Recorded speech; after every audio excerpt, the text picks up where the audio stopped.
ဦးဇင်းတို့ဒီကနေ့ညဒီညမြောက်ဖြစ်ဖြစ်ပေးသက်ပေါင်းသူတော်ကောင်းတို့မြတ်စွာဘုရားရဲ့တရားတော်များကိုဆက်လက်ပြီးတော့နာယူကြည်ညိုကြရအောင်သာသနာတော်နှစ်2555ခုကောဇာတက္ကီ1383ခုတော်သလင်းလဇန်9ရက်နေ့ညရန်ကုန်တိုင်းဒေသကြီးမရန်ကုန်မြို့နယ်တရားလေးလမ်းဝသာသနာရေးဝန်ကြီးဌာနနယ်စပ်နဲ့တောင်တန်းဒေသသာသနာပြုသင်တန်းကျောင်းစဘူတိရိဗိမာန်တော်ကြီးမှာဦးဇင်းတို့ဒီကနေ့လေးညမြောက်ဖြစ်တရားပွဲဖြစ်မြောက်ရေးမတ္တိလူဒန်းထားကြတဲ့မိဘများဥထိပ်ပန်ဆင်၍ဥခင်မောင်ဇော်ဒေါ်လှိုင်းတန်တာဟံသမီးမယရဏဦးသားမောင်စိုးမင်းဟိန်းဦးအောင်မင်းစိန်ဒေါ်တင်တင်ကြည်မိသားစုဥတင်ရှိန်ဒေါ်ခင်ထားကြည်မိသားစုကိုစောမျိုးလွင်မအေးအေးမြိုင်မိသားစုကွယ်လွန်သူဥတင်ရှိန်အားရည်စူး၍ကျန်ရစ်သူမိသားစုဥယေကဲဒေါ်လူလူလွင်သမီးမကျေပွင့်ဖြူမိသားစုရွှေအိမ်စီမိသားစုဥအောင်ချိုဝင်းဒေါ်မြတ်မြတ်မိုးမိသားစုတို့ရဲ့ဓမ္မဒါနကောင်းမှုကိုအကြောင်းပြုပြီးတော့ဒီကနေ့ညပါရမီ10ပါးတရားတော်စတုထညအဖြစ်ဖြင့်သစ္စာပါရမီနဲ့အဋိဌာဏပါရမီတဲ့ဘိဒ္ဓယေသူမိရာရှင်ယတိဇမနလူတတ္တဝါတို့ပူဇော်ထားကြတဲ့ဘုံကြီးပေါ်မှာထက်ဝက်ဖွဲခွေထိုင်တော်မူရင်းနဲ့ဖရာအဖြစ်ကိုပြုတတ်တဲ့တရားတွေဟာ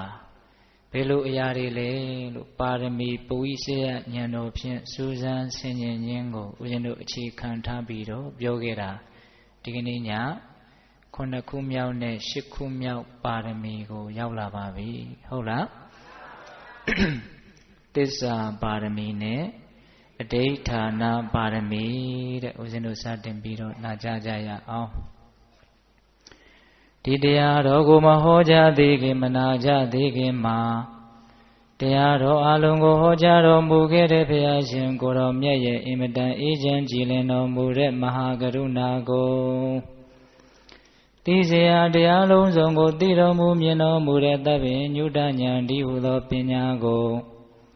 ထိုမဟာကရုဏာကိုပညာကိုနှစ်ပါးစုံတို့ဖြင့်ပြည့်စုံတော်မူတဲ့ဘုရားရှင်ကိုယ်တော်မြတ်ကိုယုတိမြတ်တို့ရှိခိုးပူဇော်ကြအောင်စို့အလုံးလက်ဥကလေးတွေခြေထားကြကရုဏာတိတလဟရယံပညာပိဇောတဝိဟတမောဟတမံသနရမရလောကကရုဝန္တိတုကတံဂတိဝိမု ढ ံ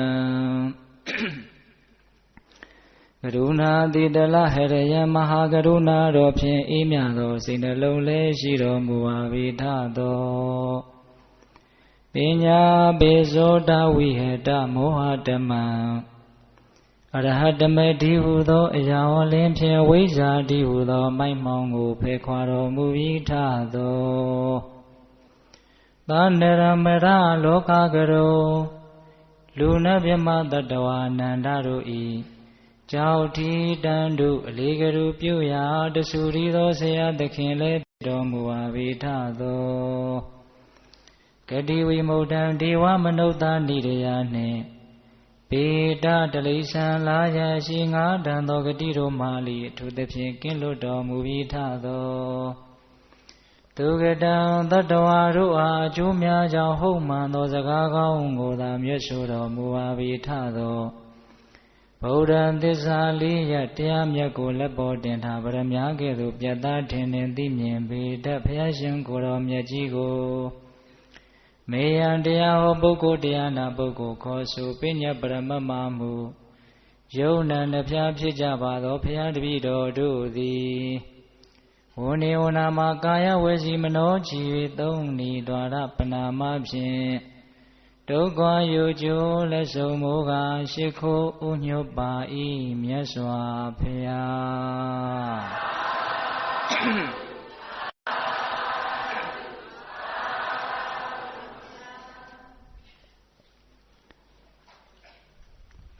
သစ္စာပါရမီတဲ့ ဝိစီနံတောတတာတခိတတ္တမံသစ္စာပါရမိပုဗ္ဗကေဟိမဟေတိဟိအာတိဝိတနိတိဝိတံ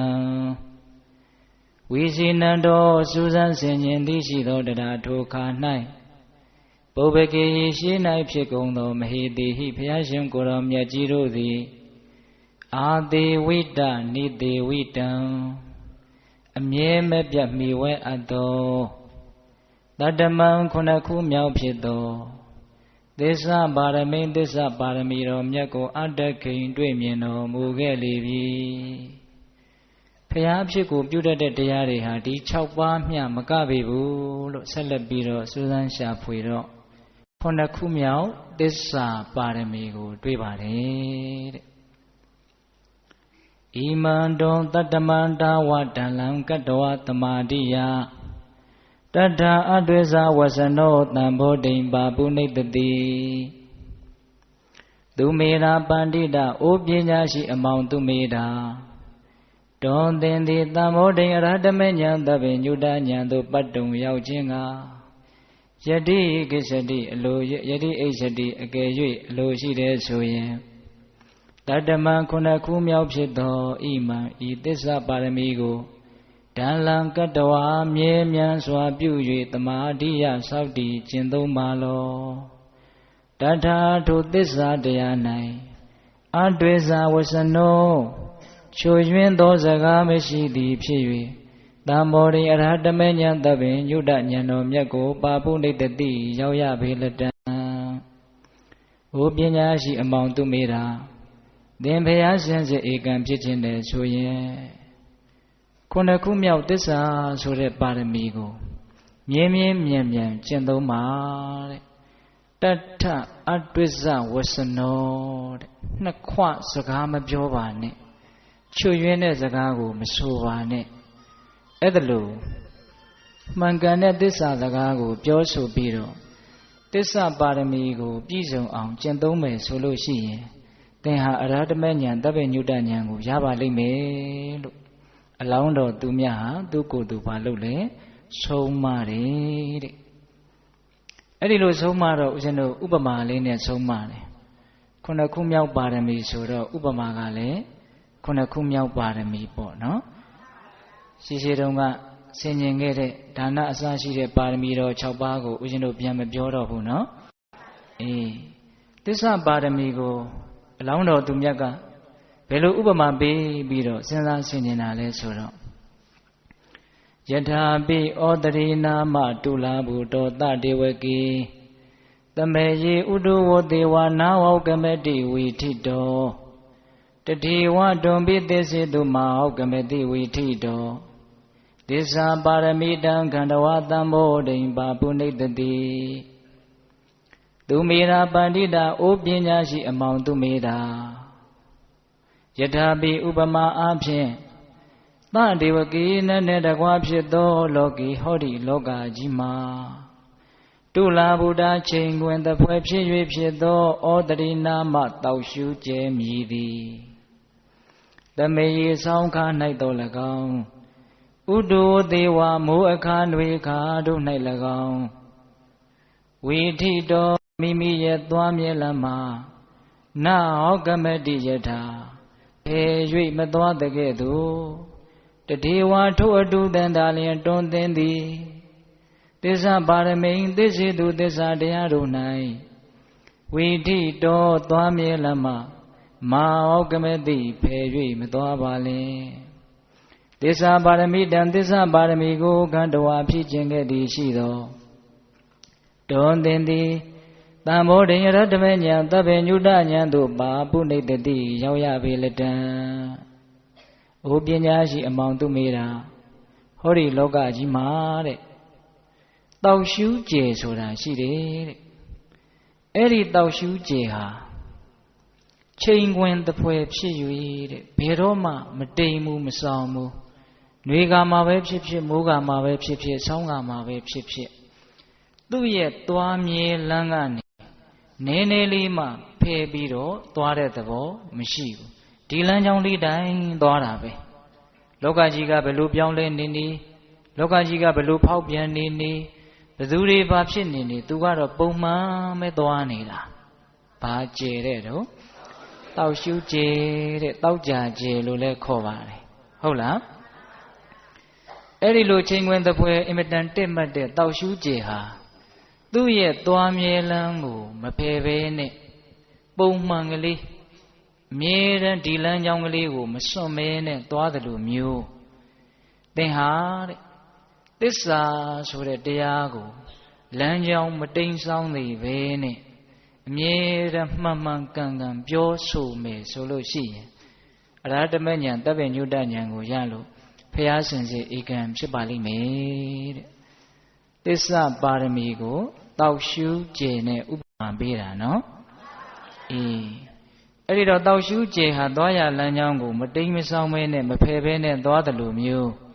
သစ္စာတရားမှာမသွေဖီပဲနဲ့လမ်းကြောင်းတက်မှတ်စွာကျင့်သုံးနိုင်မယ်ဆိုလို့ရှိရင်သင်ဖျားဖြစ်လိမ့်မယ်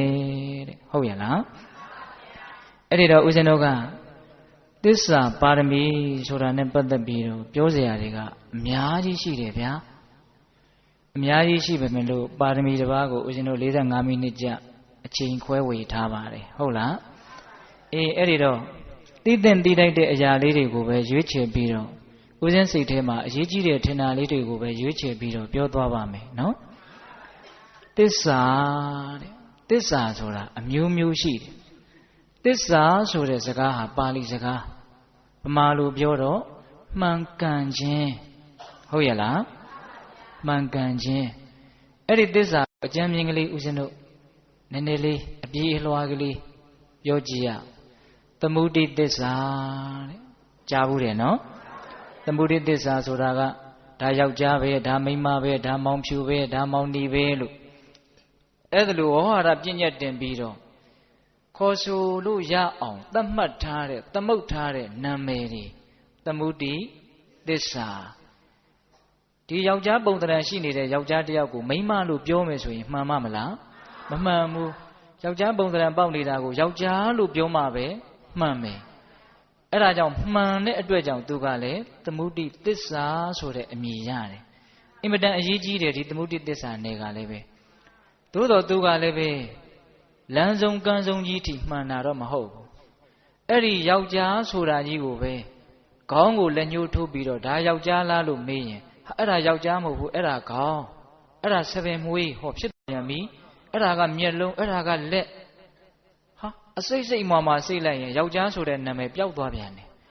လက်ဆိုတဲ့နာမည်လည်းပဲပျောက်သွားပြန်တယ်လက်ညှိုးကလေးဖြစ်သွားတယ်လက်သေးကလေးဖြစ်သွားတယ်အဲ့ဒီလက်သေးကိုပဲအမှုန်ထောင်းလိုက်ရင်အမှုန်အမွှားဖြစ်သွားပြန်ရောအဲ့ဒီတော့သမုဒိသစ္စာဆိုတာကလည်းပဲအခိုက်အတန့်ပဲမှန်တာမှန်တော့မှန်တယ်နော်ဦးဇင်းတို့ဒီလောက်ပဲရှင်းပြနိုင်မယ်ဗျာဟောဒီလူတွေဉာဏ်ရှိပါတယ်ဟုတ်လားနောက်ပရမတ္ထသစ္စာတဲ့ပရမတ္ထသစ္စာဆိုတာကမဖောက်မပြန်မှန်တာအဲ့ဒါကဦးဇင်းတို့အကျဉ်းများအဖြစ်စိတ်စေတသိက်ယုတ်နိဗ္ဗာန်လို့ကြားဘူးတယ်မဟုတ်လားသူကမဖောက်မပြန်မှန်တယ်ဘယ်လိုမှန်တုံးဆိုတော့စိတ်မှန်ရင်သိမယ်ယုတ်မှန်ရင်ဖောက်ပြန်မယ်နိဗ္ဗာန်မှန်ရင်ချမ်းသာမယ်ဒါဘယ်တော့မှမဖောက်ပြန်ဘူးအဲ့ဒါကိုပရမတ္ထသစ္စာဟုတ်ရဲ့လားနောက်ထပ်ဘာသစ္စာလို့ကြားဘူးသေးလဲအရိယသစ္စာအရိယသစ္စာဆိုတာကအင်မတန်ဖြူစင်မြင့်မြတ်ကြတဲ့သူတော်ကောင်းကြီးတွေထိုးထွင်းပြီးတော့သိသွားတဲ့သစ္စာတနည်းအားဖြင့်ဥထုဇဉ်နယ်ကနေအရိယာနယ်ကိုကူးပြောင်းတဲ့နေရာမှာသိသွားတဲ့သစ္စာ၄ပါးကိုအရိယသစ္စာလို့ခေါ်တယ်ဟုတ်လားဘဝခန္ဓာတွေမှန်တယ်မြတ်ဘယ်ဘဝဘယ်ခန္ဓာပဲဖြစ်ဖြစ်ဒုက္ခကလွဲလို့တခြားဘာမှဖြစ်နေတာမဟုတ်ဘူးဒုက္ခမှလွဲလို့တခြားဘာမှချုပ်နေတာမဟုတ်ဘူးဆိုတဲ့ပထမဒုက္ခသစ္စာဆင်းရဲမှန်သမျှလူချင်းမမောခြင်းကိုအကြောင်းပြုပြီးတော့ဖြစ်တာကြီးပဲဆိုရတဲ့ဒုက္ခရဲ့အကြောင်းသမုဒယသစ္စာလောဘကိုပြောတာနော်ဒုက္ခဆိုတာကဒီခန္ဓာဒုက္ခကိုဖြစ်စေတာကလောဘချုပ်မှတကယ်ဒုက္ခချုပ်တာဒုက္ခချုပ်ခြင်းအစစ်ဆိုတာဒီပြင်နည်းနဲ့မချုပ်ဘူးလောဘချုပ်မှချုပ်တာအဲ့ဒါကនិရောဓသစ္စာဟုတ်ရဲ့လားအဲ့ဒီនិရောဓသစ္စာလို့ဆိုရတဲ့လောဘချုပ်ခြင်းဆိုတဲ့တရားကိုရအောင်အမှန်ကန်မြင်ခြင်းဆိုတဲ့တမ္မာဒိဋ္ဌိကောင်းဆောင်တဲ့ မဲခင်၈ပါးကိုပွားများမှရတာဒီပြင်လမ်းကလျှောက်လို့အဲ့ဒီနိရောဓသစ္စာကိုမဆိုင်နိုင်ဘူးတနည်းအားဖြင့်ဒီပြင်နီးနဲ့ဒုက္ခမငြိမ်းနိုင်ဘူးဟုတ်လားမဲခင်၈ပါးကိုကျင့်သုံးခြင်းဆိုတဲ့အလုတ်ကလွဲလို့ကျင့်တဲ့နီးဘယ်အချိန်ဘယ်ဘဝဘယ်ကာလထိပဲလှုပ်ဒုက္ခမငြိမ်းပါဘူး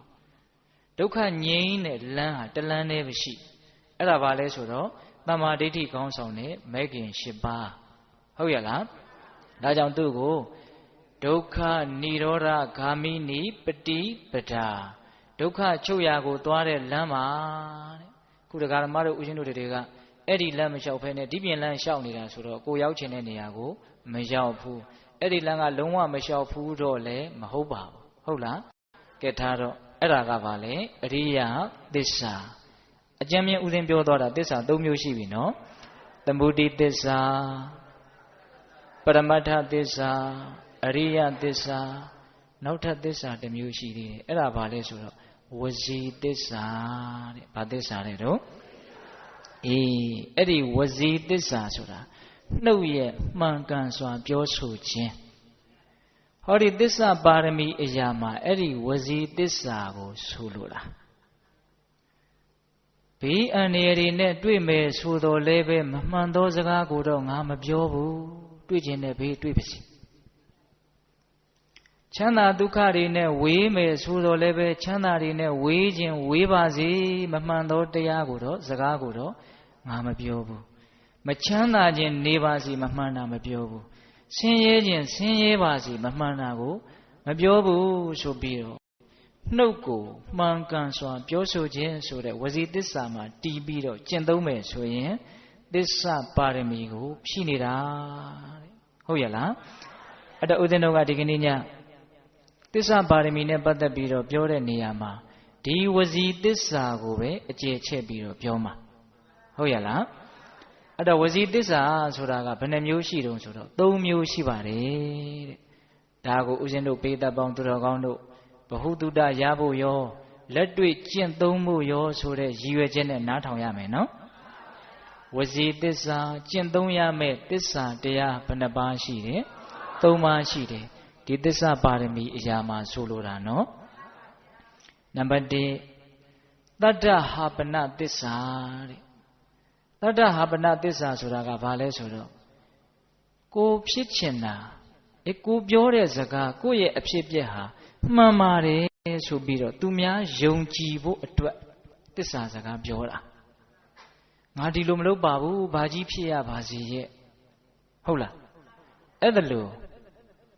ငါဟာမှန်တဲ့လူတစ်ယောက်ပါတကယ်လို့မမှန်ခဲ့ဘူးဆိုရင်ဘာဖြစ်ပါစေရဲ့လို့ကိုပြောတဲ့စကားကိုသူများယုံကြည်စေခြင်းလို့ပြောတဲ့သစ္စာစကားတတ္တဟာပနသစ္စာနောက်သစ္စာကဘာလဲဆိုတော့အိဋ္ဌာပူရဏသစ္စာတဲ့အိဋ္ဌာပူရဏသစ္စာဆိုတာကအပြစ်ကင်းတဲ့ကိုယ့်ရဲ့လိုအင်ဆန္ဒတွေပြည့်ဝဖို့အတွက်သစ္စာဆိုတဲ့သစ္စာဖရာယတနာတရားယတနာတန်ခါယတနာသည်အမြတ်ဆုံးဖြစ်ပါ၏ဤမှန်ကန်တဲ့သစ္စာစကားကြောင့်တတ္တဝါတွေချမ်းသာပါစေအဲ့ဒါအိဋ္ဌာပူရဏသစ္စာပြီးတော့အကျေပြောပြမယ်နော်နောက်ဆုံးသစ္စာကဘာလဲဆိုတော့ဦးဇင်းတို့မှုသာဝိရမဏသစ္စာတဲ့အဲ့ဒီသစ္စာ၃ပါးထဲမှာသူအရေးကြီးဆုံးပဲ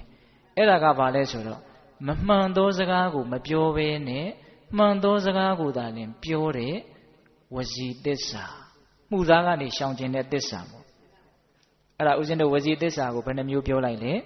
၃မျိုးပြောလိုက်တယ်ပထမသစ္စာကတတ္တဟာပနသစ္စာတတ္တဟာပနသစ္စာဆိုတာကသူတစ်ပါးမိမိရဲ့စကားကိုယုံကြည်စေဖို့အတွက်ပြောပြတဲ့သစ္စာ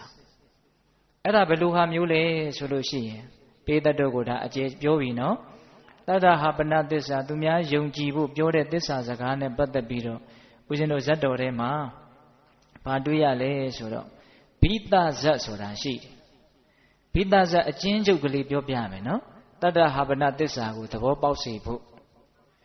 အဲ့ဒီဇတ်တော်မှာဦးဇင်းတို့ဘုရားလောင်းကြီးကမဟာကင်စနသတို့သားဆိုပြီးတော့ချမ်းသာကြွယ်ဝတဲ့အမျိုးမှာသွားဖြစ်တယ်အဖေအမေတွေတည်ဆုံးသွားတော့ညီက6ယောက်ရှိတယ်ညီမလေးက1ယောက်ရှိတယ် ခိုင်းအစီလင်မယား2ယောက်ကိုပါခေါ်ပြီးတော့မိတ်ဆွေ1ယောက်ကိုပါခေါ်ပြီးတော့တောထွက်သွားတာဗျာတောထဲရောက်တော့တို့တရားနှလုံးကျင့်သုံးကြမယ်အချင်းချင်းအကြောင်းမရှိရင်စကားမပြောကြဆိုပြီးတော့အဲ့ဒီမှာတရားနှလုံးကျင့်သုံးဖို့အချိန်ပိုရအောင်လို့အစာရှာတာတောင်မှတရက်မှာ1ယောက်ပဲရှာအဲ့ဒီ1ယောက်ကကြံတဲ့10ယောက်စာအတွက်ပါရှာရတယ်ကြံတဲ့10ယောက်ကနေတိုင်းအေးအေးချမ်းချမ်းအလုပ်လုပ်ရတယ်တရက်မှာ1ယောက်ပဲအစာရှာတာအလှည့်ကြပေါ့နော်အဲ့ဒါအမျိုးသမီးတွေကအစာမရှာပါဘူးအမျိုးသားတွေအစာရှာပြီးတော့အကြောင်းမရှိရင်1ယောက်နဲ့1ယောက်မတွေ့ဘူးအဲ့ဒါသူတို့သတင်းသုံးတဲ့နေရာမှာလဲရေကန်ကြီးရှိတယ်အဲ့ဒီရေကန်ကြီးရဲ့ဘေးမှာလဲကြောက်ဖြာကြီးရှိတယ်အဲ့ဒီကြောက်ဖြာပေါ်မှာအစာရှာတဲ့လူကအာဟာရရှာတဲ့လူက17ပုံပုံပြီးတော့ကိုယ့်အပုံလေးစားခြင်းတဲ့ချိန်လာယူပြီးတော့စားကြတာအဲ့ဒါလို့ကိုအေးအေးချမ်းချမ်းနေနေတာအဲ့ဒါနောက်တော့အဝေးကြီးအစာရှာသွားရတာ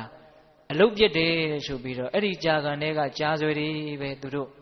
တူပြီးတော့ဝေပြီးတော့စားကြတာအဲ့ဒါတရားမင်းကအင်မတန်ပြင်းထန်တဲ့အကျင့်တွေကိုကျင့်တဲ့ပုဂ္ဂိုလ်တွေဖြစ်တဲ့အတွက်ကြောင့်သူ့စီထိရိုက်ခတ်တဲ့အတွက်ကြောင့်ဘာတွေကိုလူကျင်လို့ဒါတွေလုံနေတာလဲဆိုတာသိအောင်စုံစမ်းနေတဲ့တရားမင်းကအဲ့ဒါဘယ်လိုစုံစမ်းလဲဆိုတော့ဦးဇင်းတို့ဘုရားလောက်မဟာကင်္စနသတို့သားရမဲ့ဝေဘုံစုကိုပထမ1ရက်ဖွက်ထားတာအဲ့ဒါဘုရားလောင်းကြီးကလာပြီးတော့သူစားတဲ့အချိန်လာတော့သူစားတယ်ဟာမရှိဘူးအဲ့ဒါဘယ်သူမှစိတ်မတူဘူးတဲ့ဗျာမေးလျော်လို့ငါအတွက်မထားတာနဲ့တူတယ်ဆိုပြီးတော့ဘာမှမပြောဘူးအဲ့ဒါသူ့ရဲ့သင်္ကန်းကြောင်လေးထဲသွားပြီးတော့တဏီကုံဒီတိုင်းလေးနေလိုက်တာပဲဒုတိယရက်တရားကဆက်ဖွက်ထားတယ်ဘာမှမပြောဘူးတတိယရက်ဆက်ဖွက်ထားတော့ဘုရားလောင်းကတတိယရက်ထိငါအတွက်ဝေဘုံညမရတာထောက်တော့မေ့တာမဖြစ်နိုင်ဘူးငါမှာတစုံတရာအပြစ်ရှိလို့ငါအတွက်တစုံတရာမကျေနပ်လို့အစာမထားတာနဲ့တူတယ်အဲ့ဒီတော့ gain အလုံးလာကြစုဝေးပြီးတော့ငါအစာမရတာ3ရက်ရှိပြီတဲ့အဲ့ဒီတော့ငါရဲ့အစာမထားကြဘူးလားဟာထားပါတယ်အရှင်မြတ်ထားပါတယ်အဲ့ဒီလိုပြောတော့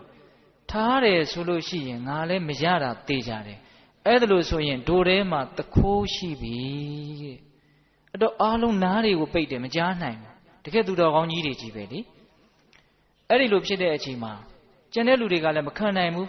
မခံနိုင်တော့ညီအကြီးဆုံးကဘာပြောတုံဆိုတော့အကိုကြီးတဲ့ကျွန်တော်မျိုးကြီးမယူတဲ့အကြောင်းကိုသစ္စာစကားနဲ့လွတ်မြောက်ခွင့်ပေးပါတဲ့။ကဲအဲ့လိုဆိုမင်းသို့ပြောအဲ့ဒီလိုပြောတော့အကြီးဆုံးညီကသစ္စာဆိုတယ်တဲ့။ဒါသူပြောတဲ့စကားကိုသူ့ကိုယုံကြည်စေခြင်းလို့ဆိုတဲ့သစ္စာနော်။ဘာတွေညာတွေရခြင်းလို့မဟုတ်ဘူး။အကိုကြီးတဲ့အကိုကြီးရဲ့ကြာစကိုကျွန်တော်မျိုးကြီးမယူပါဘူးတဲ့။တကယ်လို့ယူခဲ့မယ်ဆိုလို့ရှိရင်ဖြစ်လေရာဘဝမှာသားနဲ့မယားနဲ့စီစိမ်းနဲ့ချမ်းချမ်းသာသာကာမဂုဏ်တွေပြည့်စုံတဲ့လူသားတစ်ယောက်ဖြစ်ပါရစေလို့ကျင့်စာဆိုတဲ့ဒါလေးကလည်းနည်းနည်းတော့စဉ်းစားစရာပေါ့နော်ကာမဂုဏ်နဲ့ပြည့်စုံခြင်းသည်မွေပွေးမွေဟောက်အကြိုက်ခံရခြင်းနဲ့ဆိုတယ်ဆိုတဲ့အဓိပ္ပာယ်မျိုးနဲ့တူပါရဲ့ခုတရားဓမ္မတို့ဦးဇင်းတို့လူတွေကျင့်စာဆိုတော့ဘလို့ဆိုတာတော့မိုးကြိုးပြစ်ခံရပါစေရဲ့ဟုတ်လားဟင်ပြောတယ်မဟုတ်လားအဲ့လိုပြောတယ်မဟုတ်လားဟင်တချို့ဆိုရင်မပွေးကြိုက်ခံမရစေရဲ့ဦးဇင်းတို့တိုးတွေတော့အဲ့လိုဆိုတာပဲရန်ကုန်တော့ဘလို့များကျင့်စာဆိုလဲမသိဘူးဟင်ခုသူကလည်းအဲ့ဒီအဓိပ္ပာယ်မျိုးနဲ့ကြာသွယ်ကိုယူခဲ့မယ်ဆိုလို့ရှိရင်ဖြစ်လျာဘဝနော်ကာမဝတ္ထုပစ္စည်းအစုစုနဲ့ပြည့်စုံပြီးတော့ကာမကိုတွေ့တာမြင်လို့ကာမကနေမစွန့်ခွာနိုင်တဲ့လူတစ်ယောက်ဖြစ်ပါရစေတဲ့အဲ့ဒီလိုပြောတဲ့ကြံတဲ့လူတွေကဟာဒီကျိန်စာပြင်းထန်လွန်းနေတဲ့မကြားနိုင်ဘူးတဲ့ဗျာခင်ဗျားတို့ကျုပ်တို့အတွက်ကတော့ယုံနှန်းစကားတွေလားလို့အောင်းမိစရာပေါ့နော်တရားဓမ္မတို့ဦးဇင်းတို့ကတော့ဓာရီကြားခြင်းလို့ကိုအတင်းလိုက်နေရတာကိုသူတို့ကဓာရီကိုပဲအပြစ်ဘေးကြီးလို့အောင်းမိပြီးတော့ကျိန်စာထဲထည့်ထားတာအဲ့ဒီလိုပြောတော့ဘုရားလောင်းကမင်းကျိန်စာပြင်းထန်လွန်းနဲ့မင်းပြောတဲ့စကားငါယုံနဲ့မင်းသေချာပေါ့မယူတော့ဘူးတဲ့အဲ့ဒါနောက်လူတွေကလည်းအဲ့ဒီအဓိပ္ပာယ်မျိုးလေးတွေနဲ့ခက်ဆင်ဆင်သစ္စာဆိုတာနော်ဟိုနှစ်မာလေးသစ္စာဆိုတာကဘလို့ဆိုတော့ဆိုတော့တကယ်လို့မြန်ကြာဆွဲကိုယူခဲ့မယ်ဆိုရင်တဲ့မိဘရဲ့ခေါင်းကြီးဖြစ်ပြီးတော့တကိုးအာနာတွေကြီးပြီးတော့စီးစိမ်ဥစ္စာတွေနဲ့ပြည့်စုံတဲ့တကယ့်ကိုအမျိုးကောင်းသမီးကြီးဖြစ်ပါရစေတဲ့မိဘရဲ့ခေါင်းကြီးဖြစ်ပါရစေတဲ့သူဆိုတဲ့ကျင့်စာကတစ်မျိုးပဲဟုတ်လားအဲ့ဒီမှာဦးဇင်းတို့ဘုရားလောင်းကြီးကလည်း မင်းတို့ကအဲ့လိုကြီးဆိုးနေတာဆိုတော့မနောက်ထပ်ဆိုတာလေးတစ်ခုပါသေးတယ်အဲ့ဒါဦးဇင်းတို့လည်းမกินဘူးအဲ့ဒါရုပ်ကစိုးကလည်းအဲ့ဒီနာမှာရှိတယ်အဲ့ဒီနာမှာမြောက်တကောင်ကလည်းရှိတယ်သူတို့ကလည်းသူတို့ကိုတန်တရားဖြစ်မှလားလို့ကြောက်ပြီးတော့ဝင်ပြီးတော့သစ္စာဆိုတာအဲ့ဒါရုပ်ကစိုးကသစ္စာဆိုတာတော်တော်အံ့ဩစရာကောင်းတယ်ဒီကြားဆွဲကို तू လည်းမယူပါဘူးတဲ့ तू တကယ်လို့ယူခဲ့မယ်ဆိုရင်အင်မတန်ကြီးတဲ့ရွာကြီးတွေရွာမှာကျောင်းကြီးကလည်းပြက်လို့သိပ်ပြီးတော့ဘုံကြီးတဲ့ဘုံကြီးတစ်ပါးဖြစ်ပါရစေတဲ့ဟုတ်လားတခါကြီးမိုင်းမြရွာကြီးကလည်းကြီးကြီးဘုံကလည်းကြီးတယ်ကျောင်းကြီးကလည်းပြက်နေတယ်ဆိုတော့ तू ဘာလုပ်မတော့ဒီကျောင်းပြင်ပြီးတော့ဒီလိုနဲ့အိုးသေးရမှာပဲလေဟုတ်လားအေးထားပါတော့အဲ့ဒီမှာနောက်ဆုံးဦးဇင်းတို့ဘုရားလောင်းကြီးကလည်းဘာပြောတုံးဆိုတော့မင်းတို့မယူတာသေးကြပြီအဲ့ဒီလိုဆိုတော့ငါကပဲမပြောက်ဖဲနဲ့ပြောက်တယ်လို့ပြောတယ်လို့ဖြစ်နေတယ်ငါလဲကျင်စာဆိုမှဖြစ်မယ်တဲ့ကဲ तू လည်းတွေးတတ်တယ်နော်အဲ့ဒါနဲ့ဘုရားလောင်းကဘယ်လိုပြောတုံးဆိုတော့ငါမပြောက်ဖဲနဲ့ပြောက်တယ်လို့ပြောခဲ့မယ်ဆိုလို့ရှိရင်ဖြစ်လျာဘဝမှာကာမတွေနဲ့ပြည့်စုံပြီးတော့သားတွေသမီးတွေနဲ့ပျော်ပြီးတော့သေတာတောင်မှကိုယ့်ရဲ့ဆွေတွေမျိုးတွေကိုသားသမီးတွေကြားထဲမှာသေပါရစေတဲ့ကိုယ့်ရဲ့အတန်ယဝိုင်းတန်ရောစင်တွေကြားထဲမှာသေရတာဟာအသေးစိုးလို့ယူဆပြီးတော့ကျိန်စာဆိုတာဒီကျိန်စာအများကြီးအတိတ်ပဲရှိတယ်ဗျတခါကြီးမိုင်းမြခုတခါဓမ္မတို့ဦးဇင်းတို့တွေကတော့ဘယ်သူမလာသေးလို့သားလေးမလောက်သေးလို့သမီးလေးမရောက်သေးလို့အသက်ကထွက်ကိုမထွက်နိုင်ဘူးတောင်ပြောတန်ကြားရတယ်တချို့ဆိုရင်ဟုတ်လားစောင့်နေတာမျောနေတာပြီးတော့ဘယ်ရောက်မှလဲတော့မသိဘူးအဲ့ဒီလိုမျိုးအဲ့ဒါဘိသဇတ်ကိုပြောတာကိုယုံကြည်စေခြင်းလို့ဆိုတဲ့သစ္စာစကားတတ္တဟာပနာသစ္စာဒီခေတ်လည်းသုံးပါတယ်ဗျဦးဇင်းတို့ကဘာဦးကစပြီးတော့မဟာသမတမင်းတွေကနေပြီးတော့ဆင်းသက်လာတဲ့မင်းတွေသမတတွေကျမ်းသစ္စာကျိန်ဆိုတာကြားဘူးတယ်မဟုတ်လားတိုင်းသူပြည်သားရဲ့အကျိုးကိုစွမ်းစွမ်းတမန်ဆောင်ရွက်ပါမယ်ဆိုပြီးတော့ကျမ်းသစ္စာကျိန်ဆိုကြတာလေအဲ့ဒါတတ္တဟာပနာသစ္စာမျိုးပဲတဲ့ဟုတ်လားအေးဒါဘဟုတုဒ္ဓပြောပြတာနော်အဲ့ဒါအလောင်းတော်သူမြတ်ကြီးတွေတခါတရံလိုအပ်ရင်ဒီသစ္စာကိုလည်းအသုံးပြုတယ်ကျင့်သုံးတယ်တတ္တဟာပနာသစ္စာကိုဒီလောက်နဲ့တော်ကြရအောင်နောက်ဦးဇင်းတို့အိဋ္ဌာပူရဏသစ္စာတဲ့အိဋ္ဌာပူရဏသစ္စာဆိုတာကကိုယ်အလိုရှိတာတွေပြည့်စုံဖို့အတွက်မှန်ကန်တဲ့စကားတစ်ခုကိုအခြေပြုပြီးတော့ဆိုတာအဲ့ဒီသစ္စာကတော့အသုံးများတယ်ဗျာခုတက္ကရာမတို့ဦးဇင်းတို့အင်မတန်တွင်ကျယ်တဲ့သစ္စာဆိုတယ်ဆိုတာအဲ့ဒါပဲဟုတ်လားငုံမင်းသစ္စာဆိုတာကြားဘူးတယ်မဟုတ်လားကြားဘူးတယ်နော်ငါမှအဖေမေတွေကလည်းပြစ်ပြေးပါပြီဟုတ်လားအတောင်တွေကလည်းမပေါက်သေးပါဘူးခြေတော်လေးတွေကလည်းနုနုလေးတွေရှိပါသေးတယ်ဒါကြောင့်မီးကြီးရပ်ပါဟုတ်ရဲ့လားအဲ့ဒါဝတ္တသုတ်တံဆိုပြီးတော့ရှိတယ်မဟုတ်လားရှိတယ်နော်အင်္ဂုလိမာလာသုတ်တံတို့သစ္စာဆိုတာငါသိတတ်တဲ့ငါဖခင်ရဲ့အဆုံးအမကိုရတဲ့အချိန်ကစပြီးတော့ငါသူတစ်ပါးအသက်ကိုမတတ်ပါဘူးဒါကြောင့်ဒီကိုဝင်ဆောင်မိခင်ဒီသားသမီးဒီမိခင်ချမ်းသာပါစေမှန်တာကိုအခြေတည်ပြီးတော့သစ္စာဆိုတာအိဋ္ဌာပူရဏသစ္စာဒီသစ္စာကိုတော့နည်းနည်းလေးဦးဇင်းတို့ပြောခြင်းတယ်နော်ဘာဖြစ်လို့တုံးဆိုတော့အာကိုတစ်ခုဖြစ်အောင်လို့ဒါနဲ့ပတ်သက်ပြီးတော့အဓိကအင်မတန်ထင်ရှားတဲ့သုဝဏတာမဇတ်ကြားဘူးကြတယ်နော်ဒီလူတွေသုဝဏတာမဇတ်မှာပိလိယခမင်းကြီးကမြားနဲ့ပြစ်လို့သုဝဏတာမမြားစိတ်မူးပြီးတော့ပိလိယခမင်းကခေါ်လာတော့ဒုက္ကုလနဲ့ပါရိကရောက်လာတော့သားရဲ့ရင်ဘတ်ကိုမအေကစမ်းကြည့်ငါသားအငွေကလေးရှိသေးတယ်မသေးသေးဘူးသစ္စာဆိုမယ်ဆိုပြီးတော့ငိုရင်းတန်းလန်းနဲ့သစ္စာဆိုတာခုနှစ်ချက်လုံးမပြောတော့ဘူးဗျာဦးဇင်းတို့ရဲ့ရင်ထဲထိအောင်ထိတဲ့သစ္စာစကားလေးတစ်ခုပြောခြင်းတယ်သားသမီးတွေလည်းပဲမှတ်သွားပါဘာပြောတယ်ဆိုတော့မအေတယောက်ကပြောတဲ့သစ္စာစကားငါဟာတဲ့ဟောဒီငါရဲ့သားသူဝဏတာမကိုငါအသက်ထက်ပိုပြီးတော့ချစ်ပါတယ်တဲ့ဤမှန်တဲ့သစ္စာစကားကြောင့်ငါသားလေးအသက်ရှင်ပါစေပိဋကရဲ့သားရဲ့သေရေးရှင်အတွက်သစ္စာဆိုးနေရတာနော်ပလီပလီတာပြောနေရမယ်အချိန်မဟုတ်ဘူးသူပြောတဲ့သစ္စာစကားကသူ့သားကိုဗါတဲ့တုံးသူ့အသက်ထက်ပိုပြီးတော့ချစ်တယ်တဲ့ဒီမှန်တဲ့သစ္စာစကားကြောင့်ငါသားလေးအသက်ရှင်ပါစေအဲ့ဒါသူ့ဝဏတာမှာဘယ်ညာဆောင်ပြီးတော့ပြောင်းအိတ်တယ်အဲ့ဒီတော့ဖေကြီးကလည်းအားတက်ပြီးတော့ငါလည်းသစ္စာဆိုမယ်ငါမှလည်းမှန်ကန်တဲ့သစ္စာစကားဆိုရရှိပါတယ်ဖေတယောက်ရဲ့မေတ္တာကလည်းမညံ့ပါဘူးဗျဟုတ်လားခုကအမေမေတ္တာယူရထက်တယ်ဟုတ်လားအဖေကဘာပြောတုံးဆိုတော့ ngà tí để ngà ta tu na ta ma ko ngà ất thế bố bi đó chip bà đấy để xin này nè nó để cái gì mày nhỉ đã bên mẹ America đó ba li đó ta bông nhá này không là ba biểu đồng số đó ngà ất thế bố bi đó chip bà đấy để đã chẳng ngà ta tu na ta ma ất xin mà gì số đó mùi gì đi hả ao xin bắt thì show chả đấy mấy miệt đã phê miệt đã bây giờ số đó mấy miệt đã này nào bao giờ bà mà thâu tha gì lên số lô gì ôi dân đâu tối đi à thì ta cháu được một là giàu cha cái này mấy màဖြစ်đấy mấy mà cái nàyပြန်ပြီးတော့ကစီမထေကိုဝင်ချလိုက်တော့ယောက်ျားဖြစ်တယ်ယောက်ျားဘဝနဲ့မွေးတဲ့သားရှိတယ်မိန်းမဘဝနဲ့မွေးတဲ့သားရှိတယ်ဘယ်သားပိုချစ်လဲဆိုတော့မိန်းမဘဝမွေးတဲ့သားပိုချစ်တယ်တဲ့တယောက်တည်းကနေအတွေ့အကြုံနှမျိုးကိုရှင်းပြီးတော့ပြောတာတခါကြီးတွေတော့အာနာပါဟုတ်လားအေးထားတော့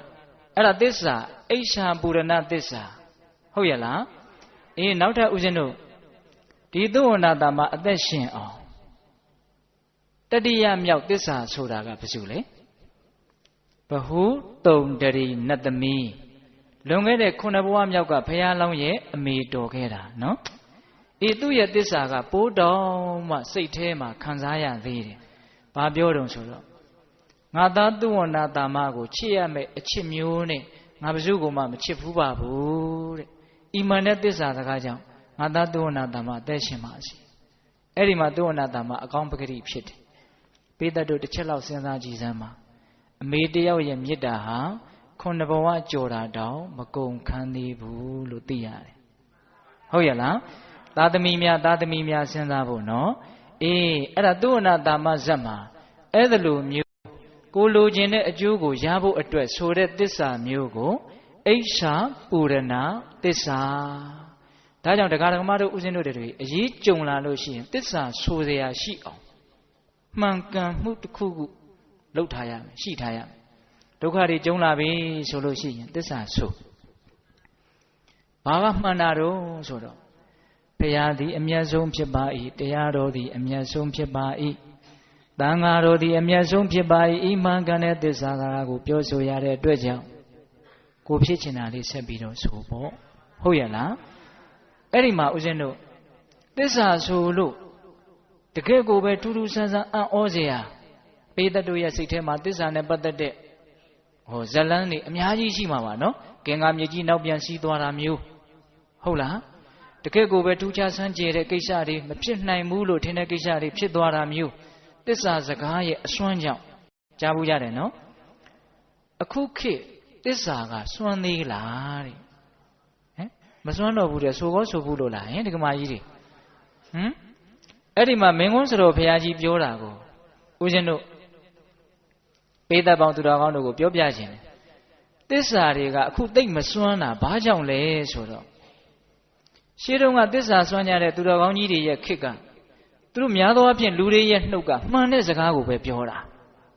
သစ္စာဆိုတဲ့လူတွေရဲ့ကိုယ်တိုင်ကိုယ်ကစားသူတို့ရဲ့နှုတ်ဟာသစ္စာနိုင်ငံကြီးဖြစ်နေတယ်တဲ့မှန်တာပဲပြောတာအဲ့ဒါကြောင့်မလို့သူတို့ခေတ်ကသစ္စာကလည်းစွမ်းတယ်လိန်လည်မှုမှုသာဝါဒကလည်းစွမ်းတယ်အခုခေတ်ကြတော့ဒကာဓမ္မတို့ဦးဇင်းတို့ရဲ့နှုတ်တွေကဒါဦးဇင်းတို့အပါဝင်ပေါ့နော်သစ္စာနိုင်ငံကြီးမဖြစ်ဘဲနဲ့မှုသားနိုင်ငံကြီးဖြစ်နေတာဒါကြောင့်မို့လို့သစ္စာတွေကမစွမ်းတော့တာတဲ့အဲ့ဒါသစ္စာစွမ်းကျင်တယ်ဆိုရင်ဒီကနေ့ကစပြီးတော့ဘယ်တော့မှလိန်ညာမပြောဘူးလို့ကိုယ့်ရဲ့နှုတ်ကိုသစ္စာနိုင်ငံဖြစ်အောင်လုပ်တာအဲ့ဒါဆိုရင်အရေးကြုံလာလို့ရှိရင်သစ္စာဆိုရင်စွမ်းလိမ့်မယ်တဲ့ရှင်းတော့ကအဲ့ဒါကြောင့်စွမ်းတာတဲ့နော်အခုကြတော့မှုသားမပါလင်္ကာမချောဆိုပြီးတော့ကောင်းကောင်းလေးလိန်ညာတဲ့လူကိုတောင်မှဒီကောင်ကအင်မတန်လဲတယ်ဆိုပြီးတော့ဂုံပြုတ်ခြင်းပြုတ်နေတာလေဟုတ်လားတခါကြီးမိုက်မြအေးအဲ့ဒီတော့ရှင်းတော့ကတော့သစ္စာကလည်းစွမ်းတယ်မှုသားကလည်းစွမ်းတယ်အဲ့တော့ဦးဇင်းတို့ကဒီနေရာမှာသစ္စာရဲ့တန်ဖိုးကိုပုံမူပြီးတော့ထင်ရှားစေဖို့အတွက်မှုသားရဲ့ကြီးလေးတဲ့အပြစ်တစ်ခုကိုပြောပြခြင်းတယ်မြတ်စွာဘုရားတော့ဟောထားတာရှိပါတယ်ဧကံဓမ္မအတိတိတ်သမုဒ္ဒဝါမှုဇာဝါဒိဋ္ဌဇန္တုနောဝိတိဏပရလောကတနတ္ထိပါပံအဂါရိယံလိန်ညာခြင်းဆိုတဲ့တခုသောတရားကိုလုပ်တဲ့လူနောင်ဘဝတန်တရားကိုမယုံတဲ့လူ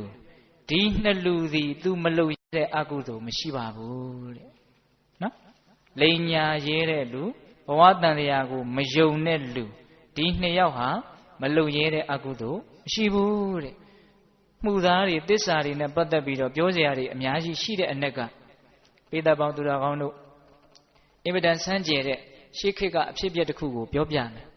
အဲ့ဒါကိုဦးဇင်းတို့ကျမ်းဂန်တွေထဲမှာစေတိယဇံလို့ဒီလိုတွေ့ရတယ်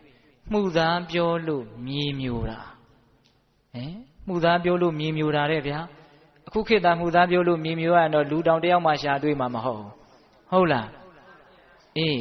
အဲ့ဒီဇတ်တော်မှာဦးဇင်းတို့အချင်းချုပ်လေးပြောပြမယ်ဟိုးရှေးတုန်းကစေတိယတိုင်းမင်းရဲ့နာမည်ကဥပဝရမင်းတဲ့အဲ့ဒီမင်းကသူ့ရဲ့အဖေလက်ထက်တုန်းကစပြီးတော့ခန့်ထားတဲ့ပရောဟုတ်ကြီးတယောက်ရှိတယ်အဲ့ဒီပရောဟိတ်အမတ်ကကပိလတဲ့ဖရာအလောင်းဟုတ်ရဲ့လား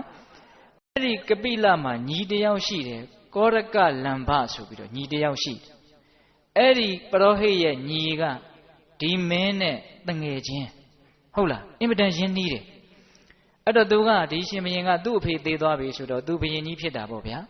ဘုရင်ဖြစ်တဲ့အခါကျတော့သူ့အဖေလက်ထက်ကလေးကစပြီးတော့ပရောဟိတ်ယာတုပေးထားခဲ့တဲ့ဘုရားလောင်းကပိလပရောဟိတ်ကြီးကယာတုကမပြုတ်ဘူးသူကသူ့တငယ်ချင်းဖြစ်တဲ့ကပိလရဲ့ညီကိုယာတုပေးခြင်းတာနော်ဖြစ်ပုံကဟုတ်လားကပိလအမတ်ကြီးပရောဟိတ်ကြီးရဲ့ညီကသူ့တငယ်ချင်းဖြစ်နေတာအဲ့ဒီညီကိုသူကယာတုပေးခြင်းတာဒါပေမဲ့အဖေလက်ထက်ကစပြီးတော့တာဝန်ထမ်းဆောင်ခဲ့တဲ့ကပိလပရောဟိတ်ကြီးကယာတုကမပြုတ်ဘူးအဲ့ဒါလိုဖြစ်နေတော့အဲ့ဒီမှာသူရှင်မင်းဖြစ်ပြီလေဆိုတော့ကပိလပရောဟိတ်ကြီးကယတိယဟန်ဝစ်ပြီးတော့သူ့ရဲ့သားကိုပရောဟိတ်ယာတုပေးထားခဲ့တာပေးထားခဲ့တဲ့အခါကျတော့မကြည်နပ်ဘူးသူကအဲ့ဒါနဲ့သူ့တငယ်ချင်းကိုမင်းကငါပရောဟိတ်ယာတုပေးမယ်မဖြစ်နိုင်ဘူးတဲ့အကူကြီးကသူ့ရဲ့အမွေကိုသူ့သားပေးသွားတယ်အဲ့ဒါလို့ဆိုရင်မင်းကိုအကြီးကပိလကိုအငယ်လို့ငါမှုသားပြောမယ်တဲ့ဘုရားလောင်းကဇံပင်ကြီးရနေပြီတောထဲမှာအဲ့ဒီလိုမှုသားပြောမဲ့တဲ့ဆိုတဲ့သတင်းစကားကတိုင်းပြည်လုံးပြန့်တယ်မှုသားဆိုတာဘယ်လိုဟာတုံးလို့တောင်မသိကြဘူးတဲ့အောစရာကောင်းတယ်အဲ့လောက်စင်ကြယ်တဲ့ခစ်ပေါ့နော်အေးအဲ့ဒီလိုနဲ့မှုသားပြောမယ်ဆိုတော့အကုန်လုံးစုဝေးပြီးတော့ရောက်လာတော့ကောရကလမ္မကမင်းကြီးမှုသားပြောနိုင်မှာမဟုတ်ဘူးတဲ့ကျုပ်ရဲ့အကိုကအခုဇံပင်ကြီးနေရပြီးတော့အောက်လန်းအတက်လို့အတက်တီတက်တယ်လှည့်စားတတ်တဲ့အတက်တီတက်တယ်မင်းကြီးကိုပြူစားလိုက်ရင်မင်းကြီးပြောရဲမှာမဟုတ်ကျိုးပြီးတော့ချုပ်ကင်တာကြောက်စရာကောင်းတယ်နော်လူမိုက်နဲ့ပေါင်းရတာများအဲ့ဒီလိုပြောတော့မင်းကြီးကရတဲ့တငယ်ချင်းမပူနဲ့ငါမှုသားပြောမယ်အဲ့ဒီလိုမှုသားပြောမဲ့ရက်ကိုရောက်လာတော့ဘုရားလောင်းကကောင်းကင်ကနေရောက်လာပြီးတော့မင်းကြီးမှုသားပြောမယ်လို့ကြားတယ်မှုသားမပြောပါနဲ့ပြောမယ်တဲ့မပြောနဲ့ပြောလို့ရှိရင်မင်းကြီးမှာရနေတဲ့ကောင်းငင်ကိုသွားနိုင်တယ်ဆိုတဲ့တကူနမင်းကြီးလေးပါးကတန်လျက်ထမ်းပြီးတော့စောင့်နေဆိုတဲ့တကူမင်းကြီးရဲ့ခန္ဓာကိုယ်ကစန္ဒကုနဲ့မှုေးနေတယ်ဆိုတဲ့တကူမင်းကြီးရဲ့အခရွဲကကြာညိုနဲ့သင်းတယ်ဆိုတဲ့တကူဒီတကူကြီးလေးပါးပျောက်သွားလိမ့်မယ်တဲ့အဲ့ဒီလိုပြောတော့မင်းကြီးကမယုံဘူးပြောပြီးစပြီးတော့ဟောဒီယတိကြီးကအငယ်ငါရဲ့တငယ်ချင်းကအကြီးလို့ပြောလိုက်တာကောင်းငင်သွားနိုင်တဲ့လူကမြေကြီးပေါ်ပြုတ်ကျသွားတယ်ဟုတ်လားခန္ဓာကိုယ်ကလည်းပဲကြက်ဥပုပ်နထွက်လာတယ်ပါဇက်ကမစင်နှန်းထွက်လာတယ်နမင်းကြီးလေးပါလည်းသူ့ကိုမဆောင်တော့အဲ့ဒါကိုသူကဒီယတိကြီးကတကိုးနဲ့သူ့ကိုလှုပ်တာပါလို့သူကထင်းနေတာဟိုလူကစကားသွင်းထားတာလေကြောက်ဖို့ကောင်းတယ်နော်အမှန်ကသူ့ရဲ့မှုသားကြောင့်အဲ့ဒီလိုမတန်တော့လို့အဲ့ဒါတွေကမရှိတော့တာအဲ့ဒီလိုနဲ့သူကပြွက်လို့တော့ဘုရားလုံးကတနာလုံးလို့မင်းကြီးအခုချိန်ပြန်ပြီးတော့ပြင်လိုက်ပါငါကအကြီးသူကအငယ်လို့ပြန်ပြောလိုက်ပါအဲ့ဒါဆိုရင်မင်းကြီးရဲ့တကူတွေပြန်ရလိမ့်မယ်အဲ့ဒီလိုပြောတဲ့အခါကျတော့မပြောနိုင်ဘူးတဲ့သင်ကအငယ်ဟိုကအကြီးပဲငါတငယ်ချင်းကအကြီးပဲခြေပမိုးထီရအောင်မြင်မျိုးတယ်နော်အဲ့ဒီလိုနဲ့ဆက်ပြီးတော့ပြောလိုက်တာ9ကြိမ်မြောက်လဲပြောရောတကူလုံးပျောက်သွားတယ်ဟဲ့ဟာလာဟင်းလင်းဖြစ်သွားတယ်အဲ့ဒါဥစဉ်တို့စေတိယသက်ဟုတ်လားအဲ့ဒီလိုမှုသားရဲ့အပြစ်ကလည်းတိတ်ထင်ရှားတဲ့ခင်မျိုးမှာသစ္စာရဲ့အစွမ်းကလည်းအံ့ဩစရာကောင်းအောင်စွမ်းတယ်အခုကတော့သစ္စာကလည်းတိတ်အစွမ်းမပြသလိုမှုသားကလည်းတိတ်ပြီးတော့အစွမ်းမပြသလိုဖြစ်နေတာနော်အဲ့တော့ဦးဇင်းတို့အိဋ္ဌာဘုဒ္ဓနာသစ္စာနဲ့ပတ်သက်ပြီးတော့အချိန်ကတော်တော်ကုန်သွားပြီနော်အဲ့တော့သစ္စာ2ပါးရှိပြီနော်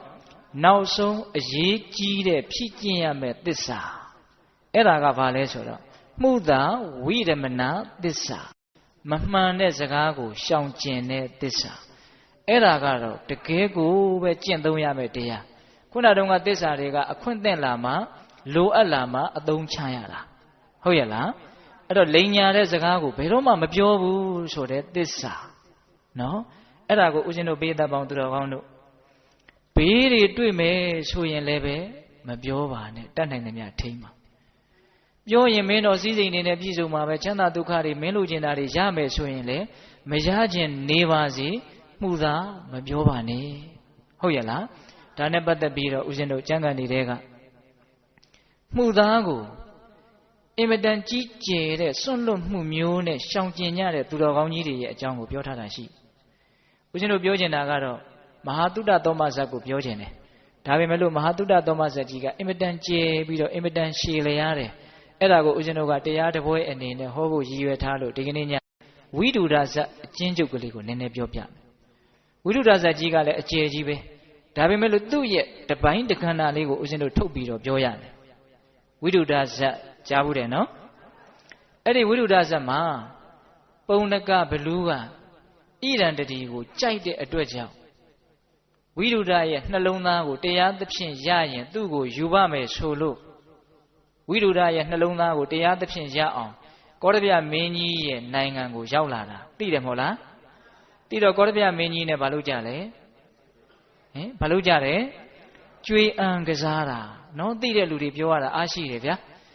အဲ့ဒီလိုကျွေးအံကစားတော့လောင်းကြီးကပါလေသူ့ရဲ့ဘက်ကမနောမယဗရမ ्या နဲ့ဒီမြင်းကြီးနော်အင်မတန်အစွမ်းထက်တဲ့မြင်းကြီးနော်အဲ့ဗရမ ्या ကင်ပြီးတော့မြင်းကိုမြို့ရိုးပေါ်မှာစိုက်ကြတာဝင်းကနေပဲမြင်လိုက်ရတယ်မင်းကြီးကတအားရချင်တယ်ဟာသိတ်ကောင်းတဲ့ဗရမ ्या သိတ်ကောင်းတဲ့မြင်းပဲအဲ့ဒီတော့သူက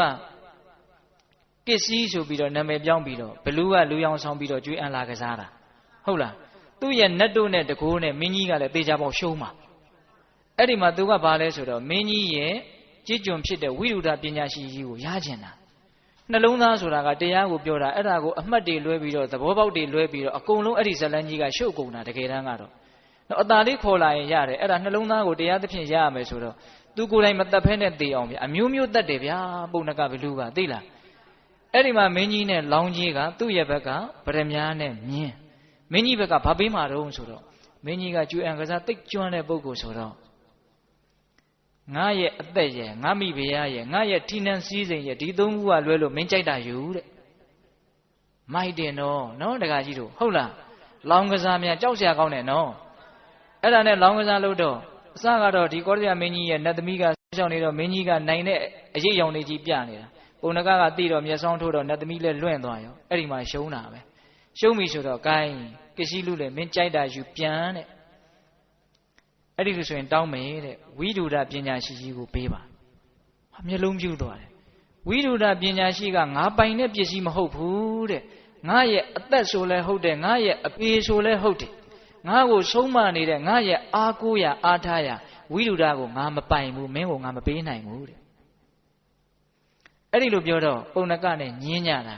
ဝိဒုဒကိုမင်းကြီးမပိုင်ဘူးပိုင်တယ်ညင်းညတာတကယ်ကတော့မင်းကြီးပိုင်တယ်ဒါမင်းကြီးကမပေးနိုင်ဘူးဝိဒုဒကို तू မပေးနိုင်ဘူးအင်မတန်လဲကြည်ညိုတယ်အင်မတန်လဲလေးစားစရာကောင်းတယ်ဝိဒုဒကအဲ့ဒီတော့မင်းကြီးကိုဝိဒုဒကိုဘယ်သူမပိုင်ဘူးပိုင်တယ်ညင်းရင်းနဲ့ gain မင်းကြီးညင်းနေခြင်းအချိန်ကြီးကြာတယ်အဲ့ဒီဝိဒုဒဒီပညာရှိကြီးပဲသူတော်ကောင်းကြီးပဲသူပညာရှိသူတော်ကောင်းလို့နာမည်ကြီးတယ်သူ့ကိုမင်းကြီးပိုင်မပိုင်သူ့ကိုပဲသွားမင်းမယ်တဲ့ပိဿရင်ပြဿနာကကိုယ့်ကိုဒုက္ခပေးမဲ့ပြဿနာကကိုယ့်စီရောက်လာတာဗျာဟုတ်လားအဲ့ဒါနဲ့မင်းကြီးနဲ့ပုံနကနဲ့ကစ္စည်းလူလင်ဟန်ဆောင်ထားတဲ့ပုံနကနဲ့ဝိဒုဒစီရောက်တယ်ရောက်တဲ့အခါကျတော့ဝိဒုဒမကြီးကသူတရားစီရင်တဲ့ပလင်မော်ကနေဆင်းပြီးတော့ဗာကိစ္စတော့အကျိုးအကြောင်းပြောတယ်အဲ့ဒီမှာပုံနကကလည်းအပြောကောင်းတယ်အမတ်ကြီးတဲ့သင်ကိုနတ်ပြည်လောကထိအင်မတန်တည်ကြည်တဲ့မှန်သောစကားကိုပြောတဲ့ပညာရှိသူတော်ကောင်းကြီးလို့နာမည်ကြီးနေတာနော်တဲ့မစကားလေးကချုပ်လိုက်သေးတယ်သိလားဒါကြောင့်အမှန်တိုင်းပြောစီခြင်းနဲ့သင်ကိုမင်းကြီးပိုင်သလားမပိုင်ဘူးလားအဲ့ဒါအမှန်တိုင်းပြောပါတဲ့နောက်ထပ်တော့သူကပြောလိုက်သေးတယ်ဝိဒုရဆိုတဲ့နာမည်ဟာမကောင်းမှုတွေကိုပယ်တတ်ထားတဲ့သူတော်ကောင်းလို့အဓိပ္ပာယ်ရတာသင်ရဲ့နာမည်ကနာမည်နဲ့ လူနဲ့လိုက်တဲ့နာမည်လားနာမည်တခြားလူတခြားနာမည်လားတဲ့အမေဒါတောင်ပါသေးတယ်နော်ရုံလီနာမည်လားအနုထနာမည်လားလို့ပြောတာရုံလီနာမည်ဆိုတာကမောင်လှလို့ပြောထားပြီးတော့အိုးနေတဲ့လူမျိုးပေါ့သဘောပေါက်တယ်နော်မတ်ထေးလို့မှဲ့ထားပြီးတော့တော်တော်နွမ်းပါတဲ့အမျိုးပေါ့ဟုတ်ရလားတခါကြီးမိုင်းမြနော်အဲ့ဒါကရုံလီနာမည်တကယ်ကိုလှလို့လှတယ်လို့မောင်လှလို့မှဲ့ထားရင်အနုထအဲ့ဒီတော့မင်းကြီးကအမတ်ကြီးကပြုံးတယ်ဟုတ်လား तू ဘယ်တော့မှမမှန်တာမပြောဘူးအဲ့ဒါနဲ့အမတ်ကြီးကစဉ်းစားတယ်ငါမှညံအင်မတန်ကြီးတယ်ငါကိုမင်းကြီးမပိုင်ဘူးမင်းကြီးနဲ့ငါနဲ့ဟာတခြားစီလို့ငါအကြောင်းယုတ်တိခိုင်ခိုင်လုံလုံနဲ့ဒီကောင်ကိုပြောမယ်ဆိုရင်တေချာပေါက်ယုံအောင်ပြောလို့ရတယ်ဘုရားလောင်းကစဉ်းစားတာအဲ့တော့ तू ဘာဆက်စဉ်းစားတော့ဆိုဒါပေမဲ့ငါအဲ့ဒီလိုမပြောဘူးတဲ့လောကမှာအမှန်တရားကလွဲလို့အားကိုးရာတကယ်မရှိဘူးတဲ့အမှန်တရားကိုပြစ်ပယ်လိုက်တာနဲ့တပြိုင်နက်တည်းအားကိုးရာမဲ့သွားပြီအားကိုးရာရှိတယ်လို့ထင်တဲ့အရာတွေဟာကိုယ့်ရဲ့အထင်ပဲဖြစ်တယ်တကယ်အားကိုးရာအဲ့ဒီချိန်မှာမရှိတော့ဟုတ်ရဲ့လားအဲ့ဒါကြောင့်ဘုရားလောင်းကြီးကကစ္စည်းလူလင်တဲ့ကျွန်လေးမျိုးရှိတဲ့အနက်မှာငါဟာကျွန်တစ်မျိုးအနေနဲ့ဟောဒီကောရမြမင်းကြီးကငါ့ကိုပိုင်နေတဲ့အဲ့ဒါလိုပြောလိုက်ရင်သူ့ကိုခေါ်သွားတော့မှဆိုတာသိတယ်နော်အဲ့ဒါ तू သေခြင်းလဲသေမှာပဲ तू အသက်ကိုစွန့်ပြီးတော့ပြောတာအသက်ကိုစွန့်ပြီးတော့ဒီမှုသားကနေရှောင်တာဒါမျိုးကိုပရမတ္ထပါရမီလို့ခေါ်တယ်ဦးဇင်းတို့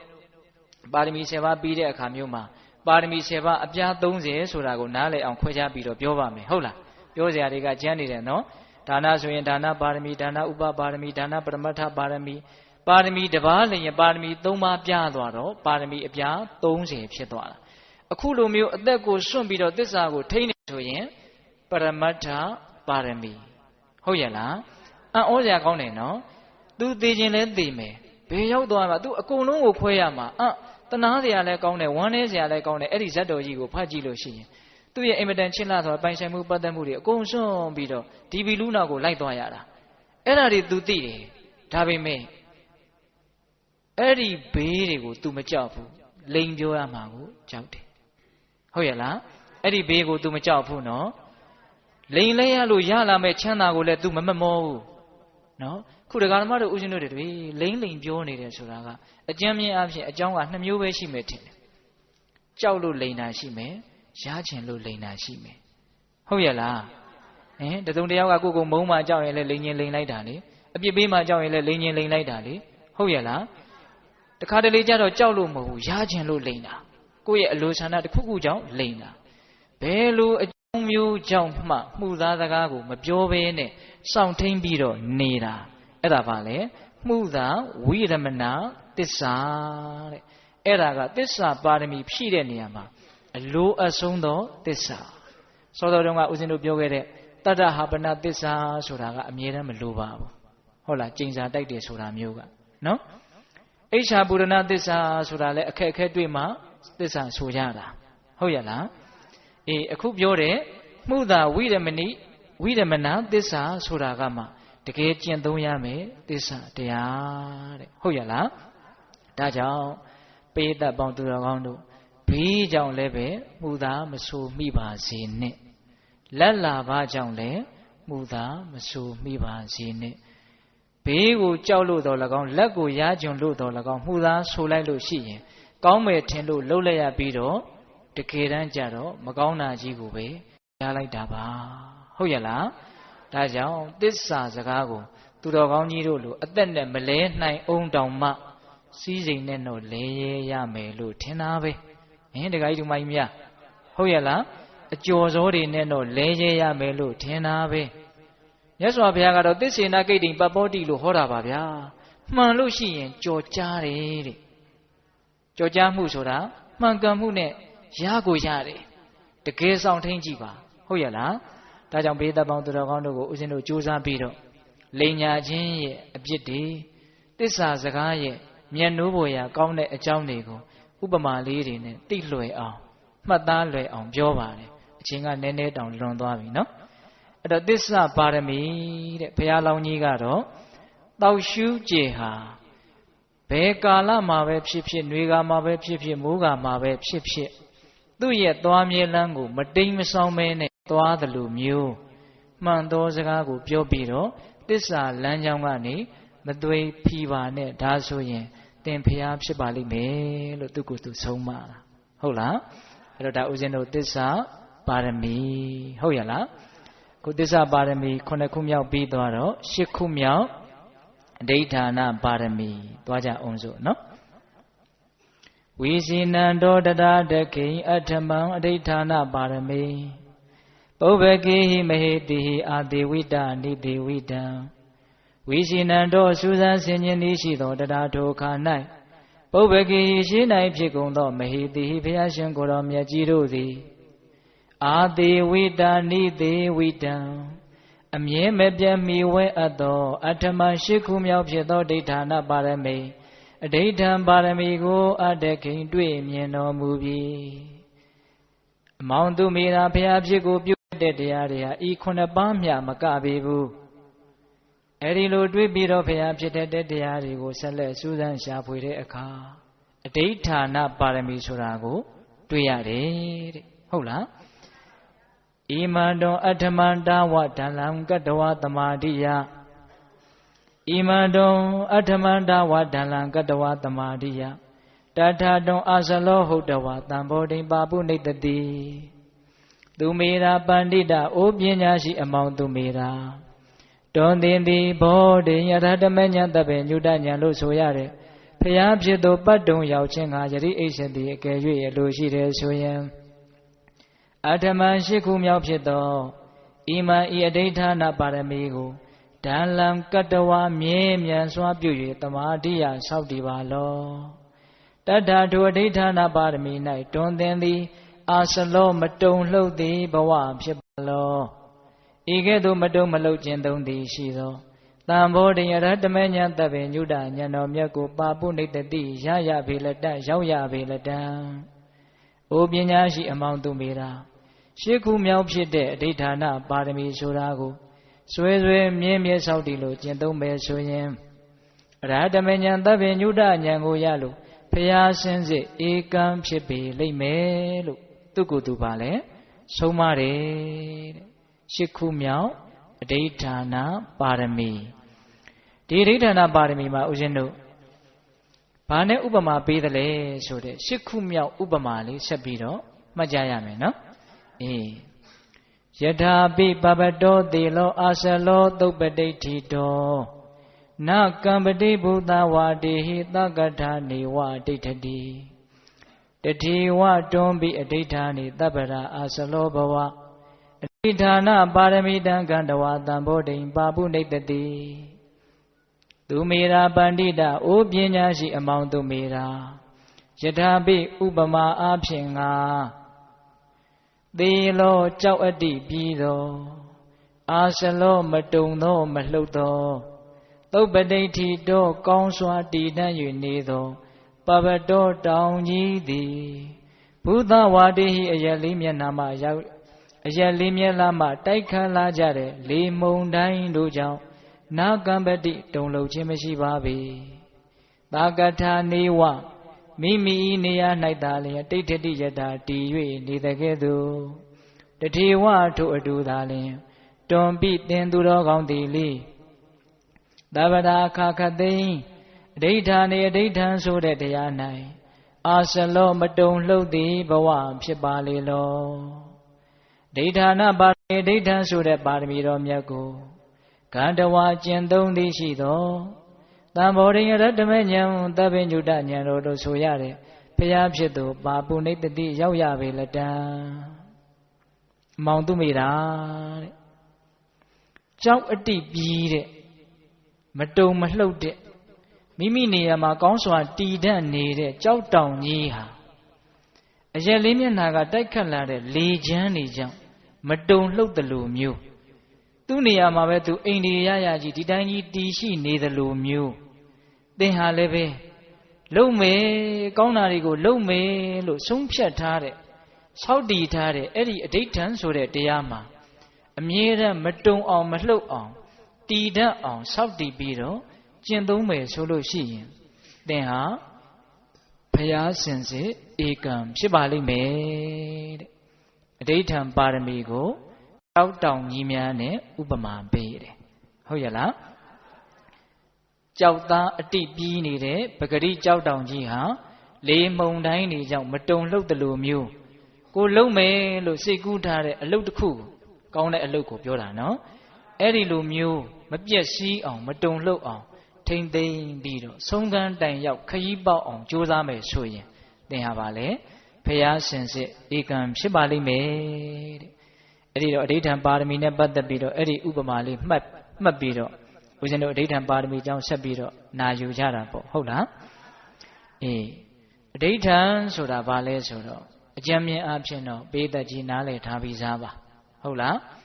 အလုပ်တစ်ခုကိုလုပ်မယ်လို့စိတ်ထဲကဆုံးဖြတ်လိုက်တယ်ဆုံးဖြတ်လိုက်ယုံနဲ့တော့အဋိဌံပါရမီကြီးကမြောက်မသွားသေးဘူးဆုံးဖြတ်ထားတဲ့အတိုင်းပြီးအောင်လုပ်နိုင်မှအဋိဌံပါရမီကမြောက်တာဆုံးတော့ဆုံးဖြတ်တာပဲဟာငါဘယ်လိုလုပ်မယ်ညာလိုလုပ်မယ်ပြီးတော့အဲ့ဒီအချိန်ကျတော့မအောင်နိုင်ဘူးမစောင့်နိုင်ဘူးပျောက်ကုန်ရောပြက်ကုန်ရောအဲ့ဒီတော့အဋိဌံပါရမီမဖြစ်တော့ဘူးပြည့်စည်သွားတယ်ဟုတ်လားအေးအဋိဌံဆိုတာစောက်တည်ခြင်းလို့အဓိပ္ပာယ်ရတယ်တဲ့။ဘာတဲ့တော့စောက်တည်ခြင်းတဲ့။စောက်တည်ဒီစကားနှလုံးကိုမင်းကွန်းစတော်ကြီးကဦးစားပေးပြီးတော့ရှင်းပြတယ်။စောက်တယ်ဆိုတာတစုံတစ်ခုကိုတည်တတ်အောင်အိမ်တွေပါတွေစောက်တယ်အဆောက်အဦတွေပါတွေစောက်တယ်နေရာချလိုက်တယ်။ဟုတ်လား။တည်တယ်ဆိုတာကတော့မပျက်စီးအောင်တည်တတ်အောင်ထိန်းထားတယ်။ဟုတ်ရဲ့လား။အေးအဲ့ဒါလိုမျိုးကိုကောင်းတာကိုလုပ်မယ်ဆိုပြီးတော့စိတ်ထဲကနေဆုံးဖြတ်ထားတာစောက်တည်မှုအဲ့ဒီစောက်ထားတာလေးကိုတည်နိုင်အောင်ကြိုးစားရမယ်ဟုတ်ရဲ့လားအေးအဲ့ဒီအဋိဌံကလည်းပဲဦးဇင်းတို့၃မျိုးအကြံဉာဏ်လေးပြောပြမယ်အဋိဌံအများကြီးရှိတယ်ဗျာ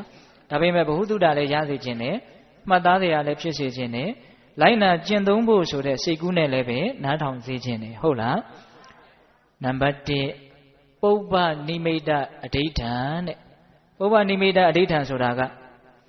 ရှေးအဖို့ကနေပြီးတော့နမိတ်ပြဖို့အတွက်စောင့်တည်လိုက်တာဘာဖြစ်မှာဆိုလို့ရှိရင်ဘာတွေပြပါစေလို့စိတ်ထဲကနေစောင့်တည်လိုက်တာပြီးတော့ဥစဉ်ရှင်းပြမယ်နော်ဒီလိုဖြစ်မှာဆိုလို့ရှိရင်ဒီလိုတွေဖြစ်ပါစေဖရာထဲမှာကြောက်တုံးကြီးတွေပါကြီးတွေရှိတယ်သွားပြီးတော့မမကြဘူးလားစာမဝဲအောင်မှာဆိုရင်ပေါ့ပါစေဟုတ်လားအေးအဲ့ဒါမျိုးပုပ္ပနိမိတ်အဋိဌံဟုတ်ရဲ့လားနောက်နံပါတ်2အာတိတအဋိဌံတဲ့မိမိတောင့်တတဲ့အရာကိုရဖို့အတွက်အဋိဌံပြုတာခုနတုန်းကသစ္စာနဲ့ခက်ဆင်ဒါပေမဲ့မတူဘူးသစ္စာကမှန်သောစကားကိုအခြေခံတာအဋိဌံကမှန်သောစကားမပါဘူးရချင်တာတက်နဲ့အဋိဌံပြုတာအဲ့ဒါကိုလည်းဦးဇင်းတို့ပြီးတော့ရှင်းပြမယ်အာတိတအဋိဌံတဲ့မိမိတောင်းတတာလူကျင်တာရကျင်တာကိုရအောင်အဋိဌံလိုက်တာဟုတ်လား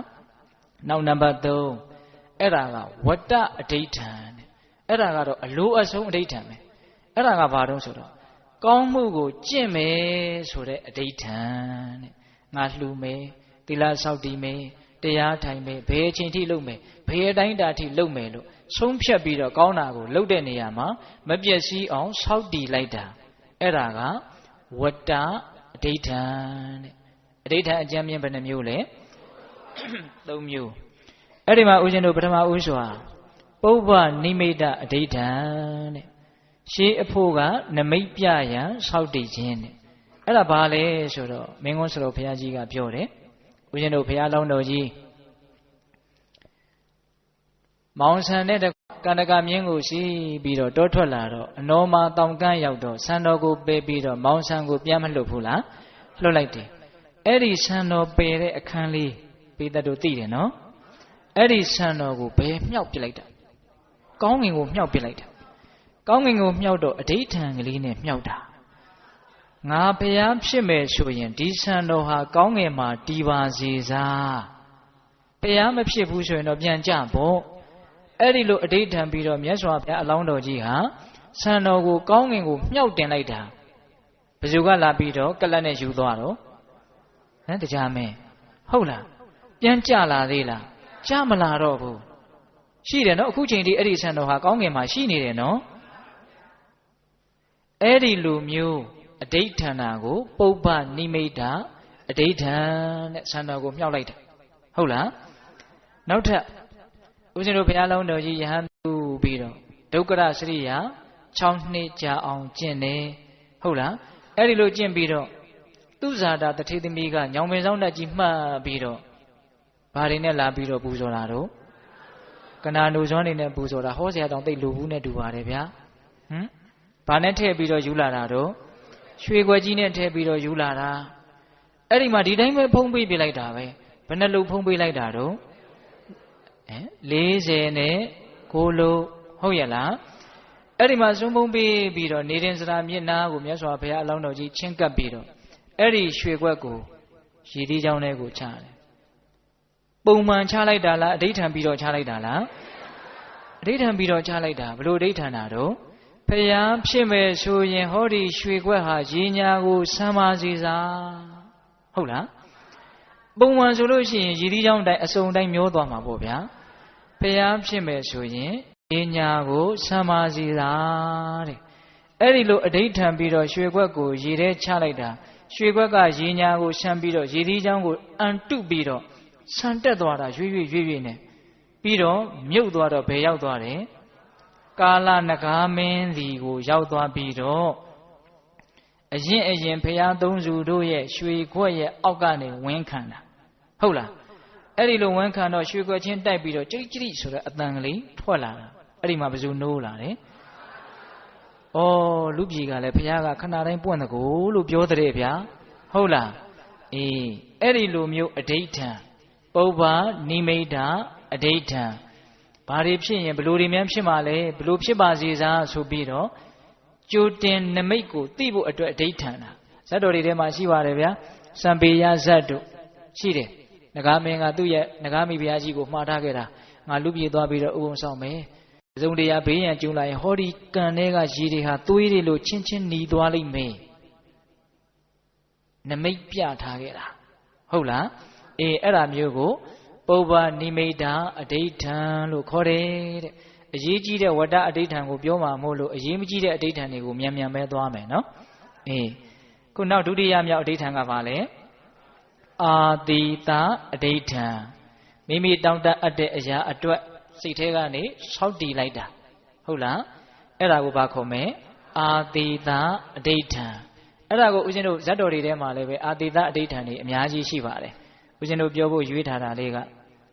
နလပါဏဇတ်တဲ့နော်နလပါဏဇတ်အဲ့ဒါကဘာလဲဆိုတော့ဦးဇင်းတို့ဘုရားလောင်းတော်ကြီးမြောင်မင်းဖြစ်တော့အချွေရံပေါင်း8000လောက်တောင်ရှိတယ်လို့ဆိုတယ်အဲ့ဒါဒီနေ့တော့သူကတိုးထဲမှာအစာရှာသွားရင်းနဲ့သူ့ရဲ့အောက်ငယ်သားတွေကရေငတ်တာရေငတ်တော့ရှောက်ရှာတော့ကျူတော်ကြီးရန်ထားတဲ့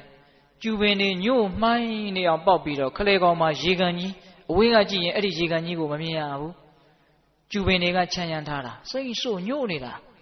အဲ့ဒီနာရောက်တော့ဟာရေတွေဆိုပြီးတော့မြောက်တွေကဝမ်းသာအားရရေကန်တွေကိုဆင်းတော့မှာအဲ့ဒီအချိန်မှာဦးဇင်းတို့ဘုရားလောင်းကြီးကဟေ့တယောက်မှမဆင်းနဲ့တကောင်မှမဆင်းနဲ့တယောက်မှမဆင်းနဲ့မဟုတ်ဘူးတကောင်မှမဆင်းနဲ့ဟုတ်လားဘာဘူးလို့တုံးဆိုတော့ရေကန်တွေကိုဆင်းတဲ့ခြေရာပဲတွေ့တယ်ပြန်တက်လာတဲ့ခြေရာမတွေ့ရဘူးတဲ့အဲ့ဒါကိုထောက်သောအပြင်ဒီရေကန်ထဲမှာအန္တရာယ်ရှိတယ်ဘုရားလောင်းဆိုတော့တတိကအားကြီးတယ်ဘယ်တော့မှအမှတ်တမဲ့မလုပ်ဘူးဟုတ်လားအဲ့ဒီလိုဒါတော့မြောက်တွေတကောင်မှမဆင်းရဲဘူးအဲ့ဒီမှာဘုရားလောင်းကစောင့်ပြီးတော့ကြည်တယ်အမှန်ပဲအဲ့ဒီရေကန်ကရိုက်ခိုက်ဘလူးဆောင်တာအဲ့ဒီရေကန်ထဲကိုဆင်းတဲ့တတ္တဝါကိုသူစားခွင့်ရတယ်အဲ့ဒီမှာဘလူးကမစောင့်နိုင်ဘူးမြောက်တွေဆင်းရင်စားမယ်လို့စောင့်နေတာမြောက်တွေကတကောင်မှမဆင်းတော့ကြားတော့ तू မစောင့်နိုင်ဘူးမအောင်နိုင်ဘူးအဲ့ဒါရေကန်ထဲကနေဘွားဆိုပေါ်တက်လာနင်တို့ဆင်းပါလားတဲ့ရေထဲကိုဆင်းရင်သင်ကစားမှာပေါ့အဲ့ဒီမှာဘုရားလောင်းကမခံကျင်ဘူးငါတပည့်တွေလည်းရေစားနေပြီဘီလူးကလည်းအရန်သင်းစောင့်နေတယ်အဲ့တော့ဘာပြောတယ်ဆိုတော့ငါတပည့်တွေကိုသင်တကောင်မှမစားရသေးဘူးတဲ့ဒီမြောက်တွေအကုန်လုံးလည်းရေတောက်ရစေမယ်အဲ့ဒါနဲ့ဘာလုပ်လဲဆိုတော့ကျူရိုးတရိုးကိုဆွဲပြီးတော့အဲ့ဒီကျူရိုးကိုမှုတ်လိုက်တယ်ပါဇက်နဲ့ဟောင်းလောင်းပေါက်သွားတယ်ဟောဒီကျူရိုးတွေအကုန်လုံးဟောင်းလောင်းပေါက်သွားပါသေးကျူပင်တွေကအစကဝါးတွေလိုအစစ်အစစ်နဲ့ရှိနေတာတဲ့ဟုတ်လားအဲ့ဒီလိုဘုရားလောင်းကအဋိဌံလိုက်တာ ကျူရိုးတွေရဲ့အစစ်တွေဟာအကုန်လုံးပေါက်သွားပြီးတော့ဦးဇင်းတို့ပိုက်တစ်ချောင်းလိုဖြစ်သွားတာအဲ့ဒီမှာမြောက်တွေကအကုန်လုံးလာတဲ့အဲ့ဒီကျူရိုးတွေကိုချိုးပြီးတော့ရေကန်ရဲ့နှကန်းကနေပြီးတော့ရေထဲကိုကျူရိုးအဖျားနှစ်ပြီးတော့ပိုက်လို့စုပ်ပြီးတော့တောက်ကြတာဟုတ်လားအဲ့ဒါဦးဇင်းတို့ကျမ်းဂန်တွေထဲမှာရှိပါတယ်ထုံးမတိမ်ငုံအိမ်ကျူလဆိုတာကြားဘူးတယ်မဟုတ်လားငုံအိမ်ကျူလဆိုတာကဒီကဘာမှာတီတဲ့အရာကြီး၄ခုပေါ့လေငုံမင်းသစ္စာဆိုထားတဲ့နေရာမှာဒီကနေ့အချိန်ထိအဲ့ဒီနေရာတောမီးမလောင်ဘူးအိမ်ဆိုတာကဂတိကာရပြမမင်းရဲ့အလောင်းကတ္တပမြတ်စွာဘုရားလက်ထက်ကမြတ်စွာဘုရားကိုကတ္တပမြတ်စွာဘုရားကိုအိမ်အမိုးတစ်ချမ်းဖြုတ်ပြီးတော့လှူထားတာရှိတယ်အဲ့ဒီနေရာကိုပြန်လဲမမိုးနိုင်ဘူးသူကဆင်းရဲတယ်မိုးရွာရင်မိုးမစွတ်ဘူးတဲ့အဲ့ဒီနေရာမိုးမကြဘူးတဲ့ငုံအိမ်ကျူလကျူဆိုတာကအခုကျူရိုးကိုပြောတာဒီကဘာမှာအဲ့ဒီကျူရိုးတွေဘယ်တော့မှအဆင်မရှိတော့ဘူးတဲ့ဟုတ်လားလဆိုတာကဦးဇင်းတို့တတပန္တိတဇတ်မှာလပေါ်မှာတရားမင်းကဂုံပြုတ်ပြီးတော့ယုံရေးတယ်ဆိုတာကြားဘူးတယ်နော်ထားတော့အဲ့ဒါလိုမျိုးကိုဖြစ်ချင်တာကိုဘာသစ္စာမှမပါဘူးနော်တခါကြီးမိုက်များကိုဖြစ်ချင်တာကိုရိုးလေးအဋိဋ္ဌံလိုက်တာအဲ့ဒီအဋိဋ္ဌံရဲ့အစွမ်းကြောင့်ဖြစ်သွားတာအဲ့ဒီအဋိဋ္ဌံမျိုးကိုအာတိတာအဋိဋ္ဌံတဲ့အဲ့ဒါဦးဇင်းတို့မြတ်စွာဘုရားနဲ့ပတ်သက်ပြီးတော့တခုပြောစရာလည်းရှိတယ်ဦးဇင်းတို့ဘုရားလောင်းကြီးဘုရားဖြစ်ပြီဆိုတော့ဦးဇင်းတို့တပုဒ္ဒနဲ့ဗာလိကလာပြီးတော့ပြားမုံစုပ်တွေလာပြီးတော့ကတ်တော့မြတ်စွာဘုရားမှာအဲ့ဒီမုံကိုခံရသပိတ်မရှိဘူးဟုတ်လားဂတိကာရမြမကြီးလှူတဲ့သပိတ်ကသူ့ဇာတာရွှေခွက်မလှူဝင်ကစပျောက်သွားပြီမရှိတော့ဘူးအဲ့ဒီလိုမြတ်စွာဘုရားသပိတ်ခံရမရှိဘူးဆိုတော့နတ်မင်းကြီး၄ပါးကတယောက်လျင်မြားသပိတ်တစ်လုံးစီနဲ့မြတ်စွာဘုရားကိုလာလှူတာမြတ်စွာဘုရားလက်မခံဘူးအဲ့ဒီလိုလက်မခံတော့ဒါမအပ်ဆက်ဘူးဆိုပြီးတော့ကြောက်သပိတ်ပဲနောက်အစင်းရှိတဲ့ကြောက်သပိတ်နတ်တစ်ပါးလျင်တစ်လုံးယူလာလှူတာအဲ့ဒီတော့မြတ်စွာဘုရားကအဲ့ဒီနတ်မင်းကြီးတွေရဲ့တရားတရားကိုစောင့်ရှောက်တဲ့အနေနဲ့၄လုံးလုံးအလှူခံလိုက်တယ်၄လုံးလုံးအလှူခံပြီးတော့ထပ်ပြီးတော့အဋိဋ္ဌံလိုက်တာအနာ၄ရစ်ပါတဲ့သပိတ်တစ်လုံးနဲ့ဖြစ်သွားတယ်အဲ့ဒါမြတ်စွာဘုရားကင်တဲ့သပိတ်အဲ့ဒါသည်အာတိတအဋိဋ္ဌံတစ်လုံးနဲ့ဖြစ်စေလို့အဋိဋ္ဌံလိုက်တာနော်သဘောပေါက်တယ်နော်အဲ့တော့အဋိဋ္ဌံဘယ်နှမျိုးရှိသွားပြီလဲ2မျိုးဟုတ်လားပုဗ္ဗနိမိတအဋိဋ္ဌံဟုတ်လားအာတိတအဋိဋ္ဌံ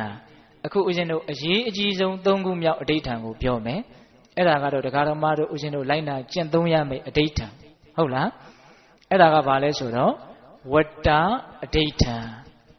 ကောင်းတာတွေကိုလုပ်မယ်လို့ဆုံးဖြတ်ပြီးရင်နောက်မဆုတ်တမ်း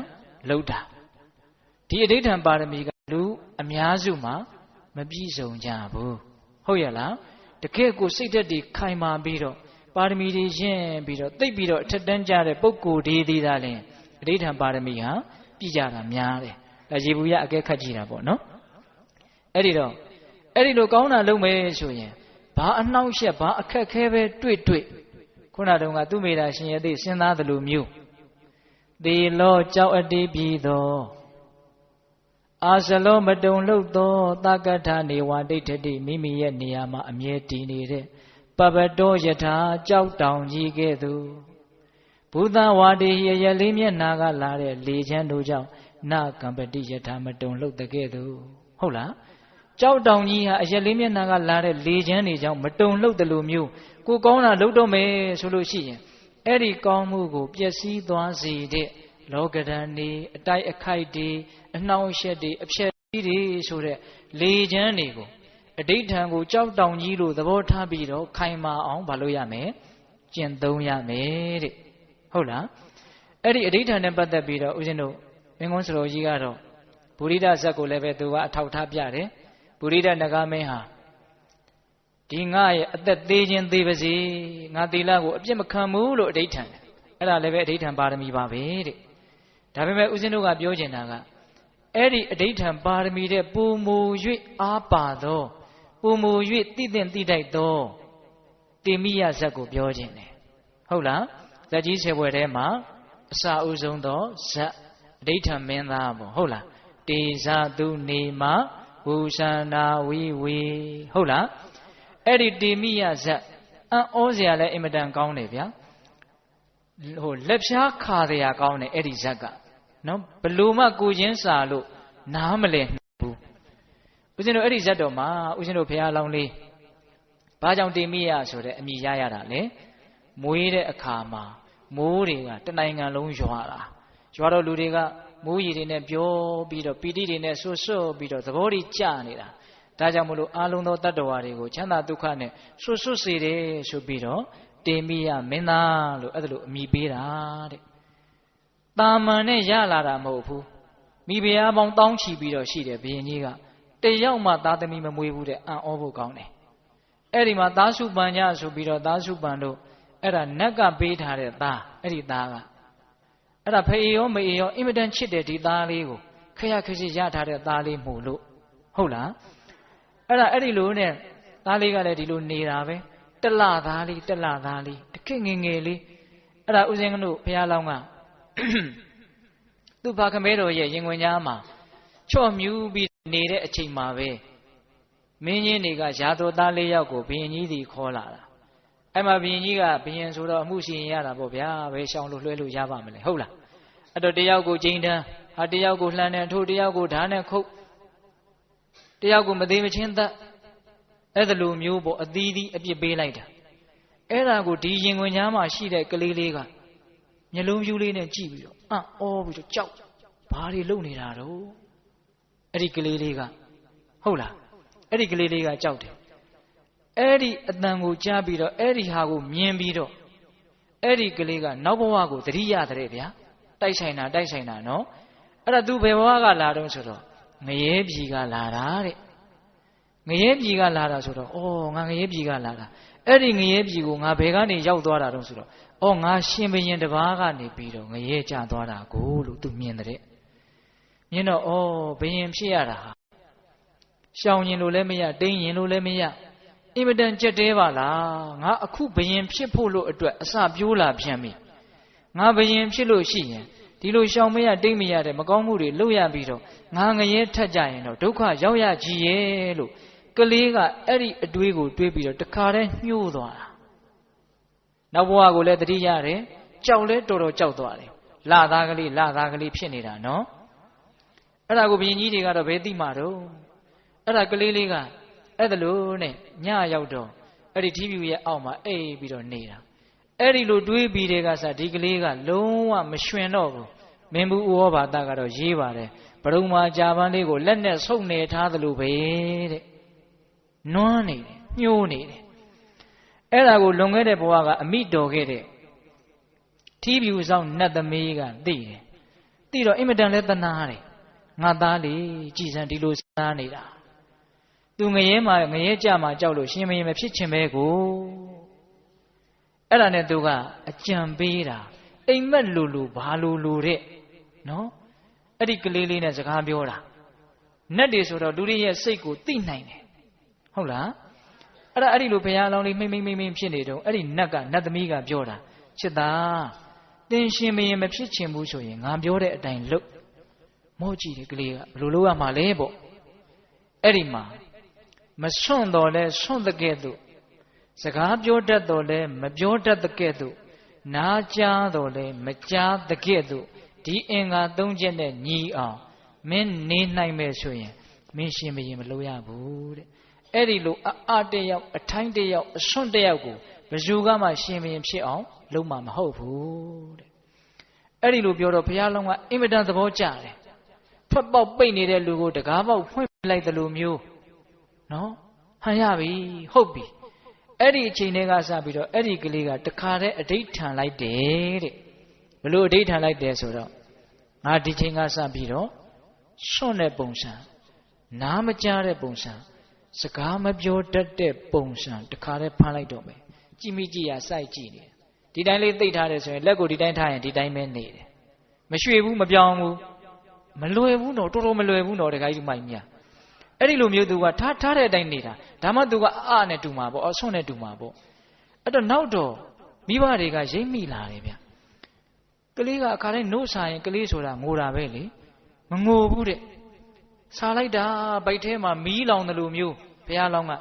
ပေမဲ့ तू ကဘလို့စဉ်းစားတော့ဆိုတော့ ငရဲကလာခဲ့တာ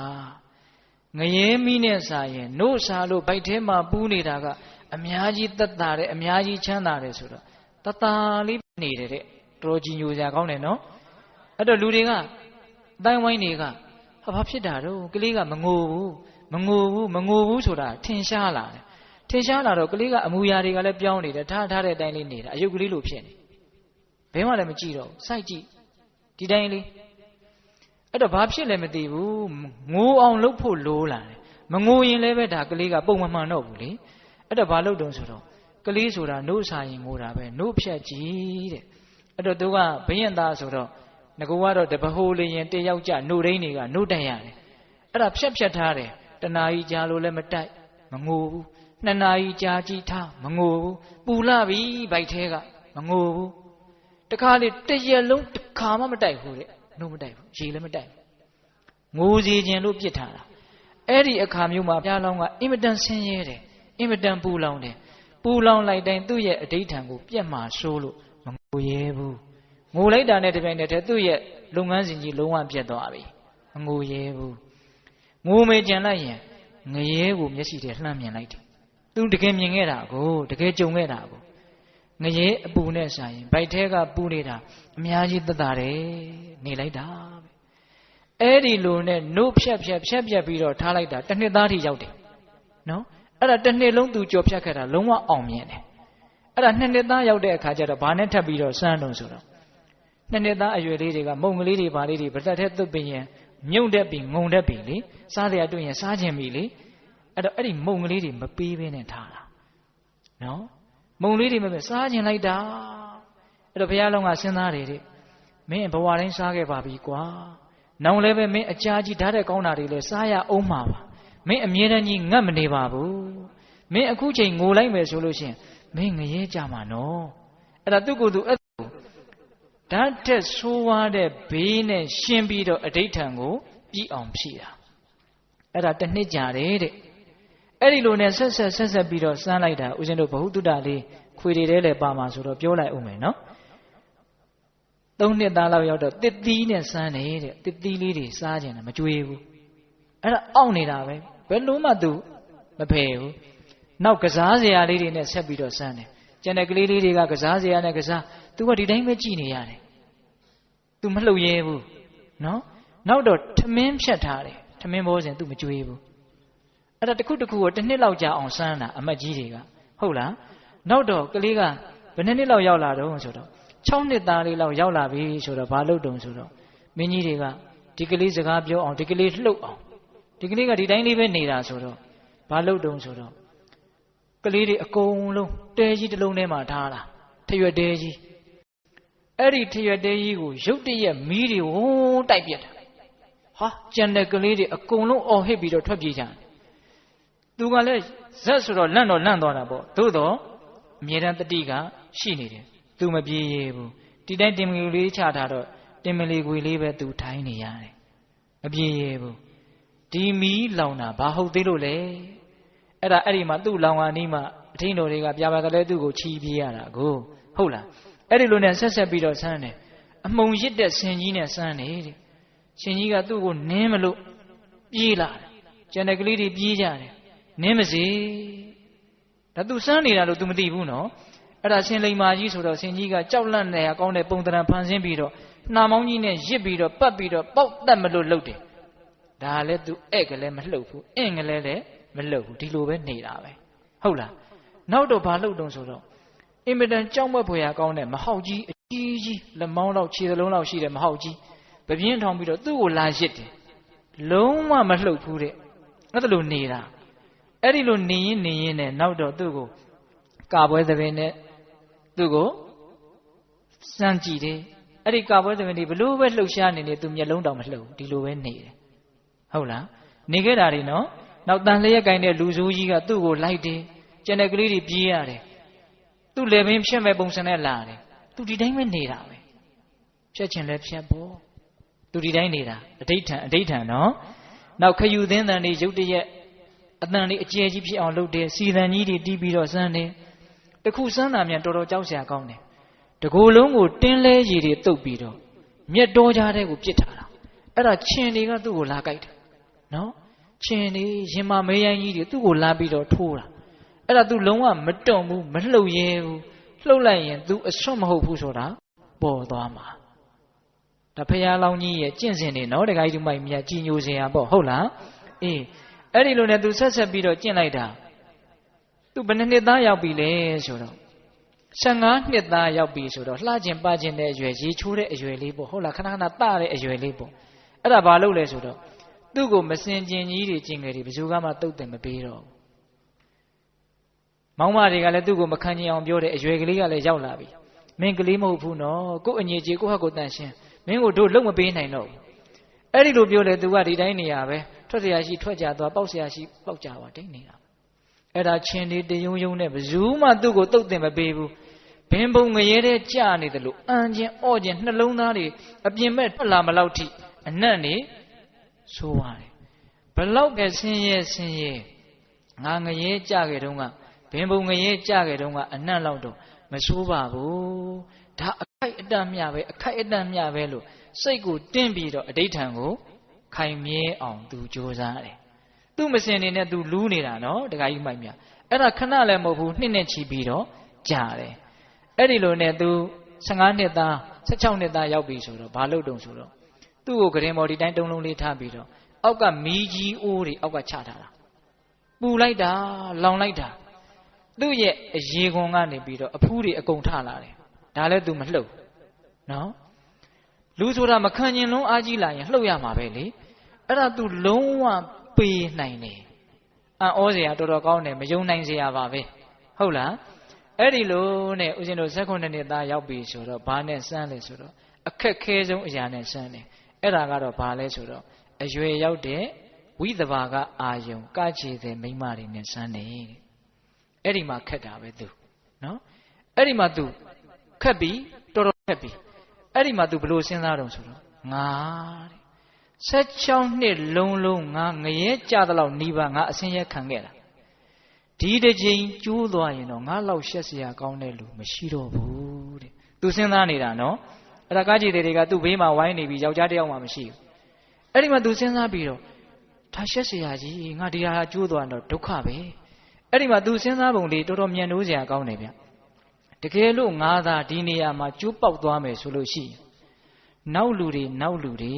တဲ့ဩကာမဂုဏ်ကိစ္စဆိုတာဘယ်သူမှမလွန်ဆန်နိုင်ပါဘူးကွာအပြောပါပဲလို့ဥကျိုးသွားပြီးတော့ကြည်ပါလားတေမီမင်းသားကြီးတောင်မှ16နှစ်လုံးကျင့်လာခဲ့ပြီမလို့မိန်းမနဲ့တွေ့တော့သူလေသွားတာပါပဲကွာလို့ငါ့ကိုတက်သေးအရာထားပြီးတော့တရှောင်လုံးငါသမိုင်းကြောင်းကြီးငါ့ကိုထောက်ပြီးတော့နောက်လူတွေအကျိုးမဲ့ကြတော့မယ်တဲ့ငါဒီနေ့မှာတတိထားမှဖြစ်မယ်သူကသူစဉ်းစားတာနော်အဲ့ဒါကမကောင်းတဲ့ဘက်ကနေသူလှည့်ပြီးတော့စဉ်းစားတာငါဖောက်ပြက်သွားလို့ရှိရင်ငါ့ကိုတက်သေးအရာထားပြီးတော့နောက်လူတွေဒုက္ခရောက်ဟုတ်လားတကယ်လို့ငါထိန်းနိုင်မယ်ဆိုလို့ရှိရင်ငါဟာထုံကောင်းကြီးတစ်ခုတွင်ရစ်အောင်လုပ်ရရောက်တယ်ကြည်စမ်းတကယ်ကြိုးစားရင်ဒီအရာလဲလွန်မြောက်နိုင်တဲ့အရာလို့နောက်လူတွေအတက်ပြီးတော့ကြိုးစားကြမှာဟောအဲ့ဒါလို့စဉ်းစားတော့သူ့မှာအားတွေဖြစ်လာတယ်နော်အားဖြစ်လာပြီမလို့အဲ့ဒါဘေးကနေဝိုင်းနေတာတွေကိုလန့်သွားအောင်သူဘယ်လိုလုပ်တယ်လဲဆိုတော့ဝင်လေထွက်လေကိုသူချုပ်လိုက်တယ်တဲ့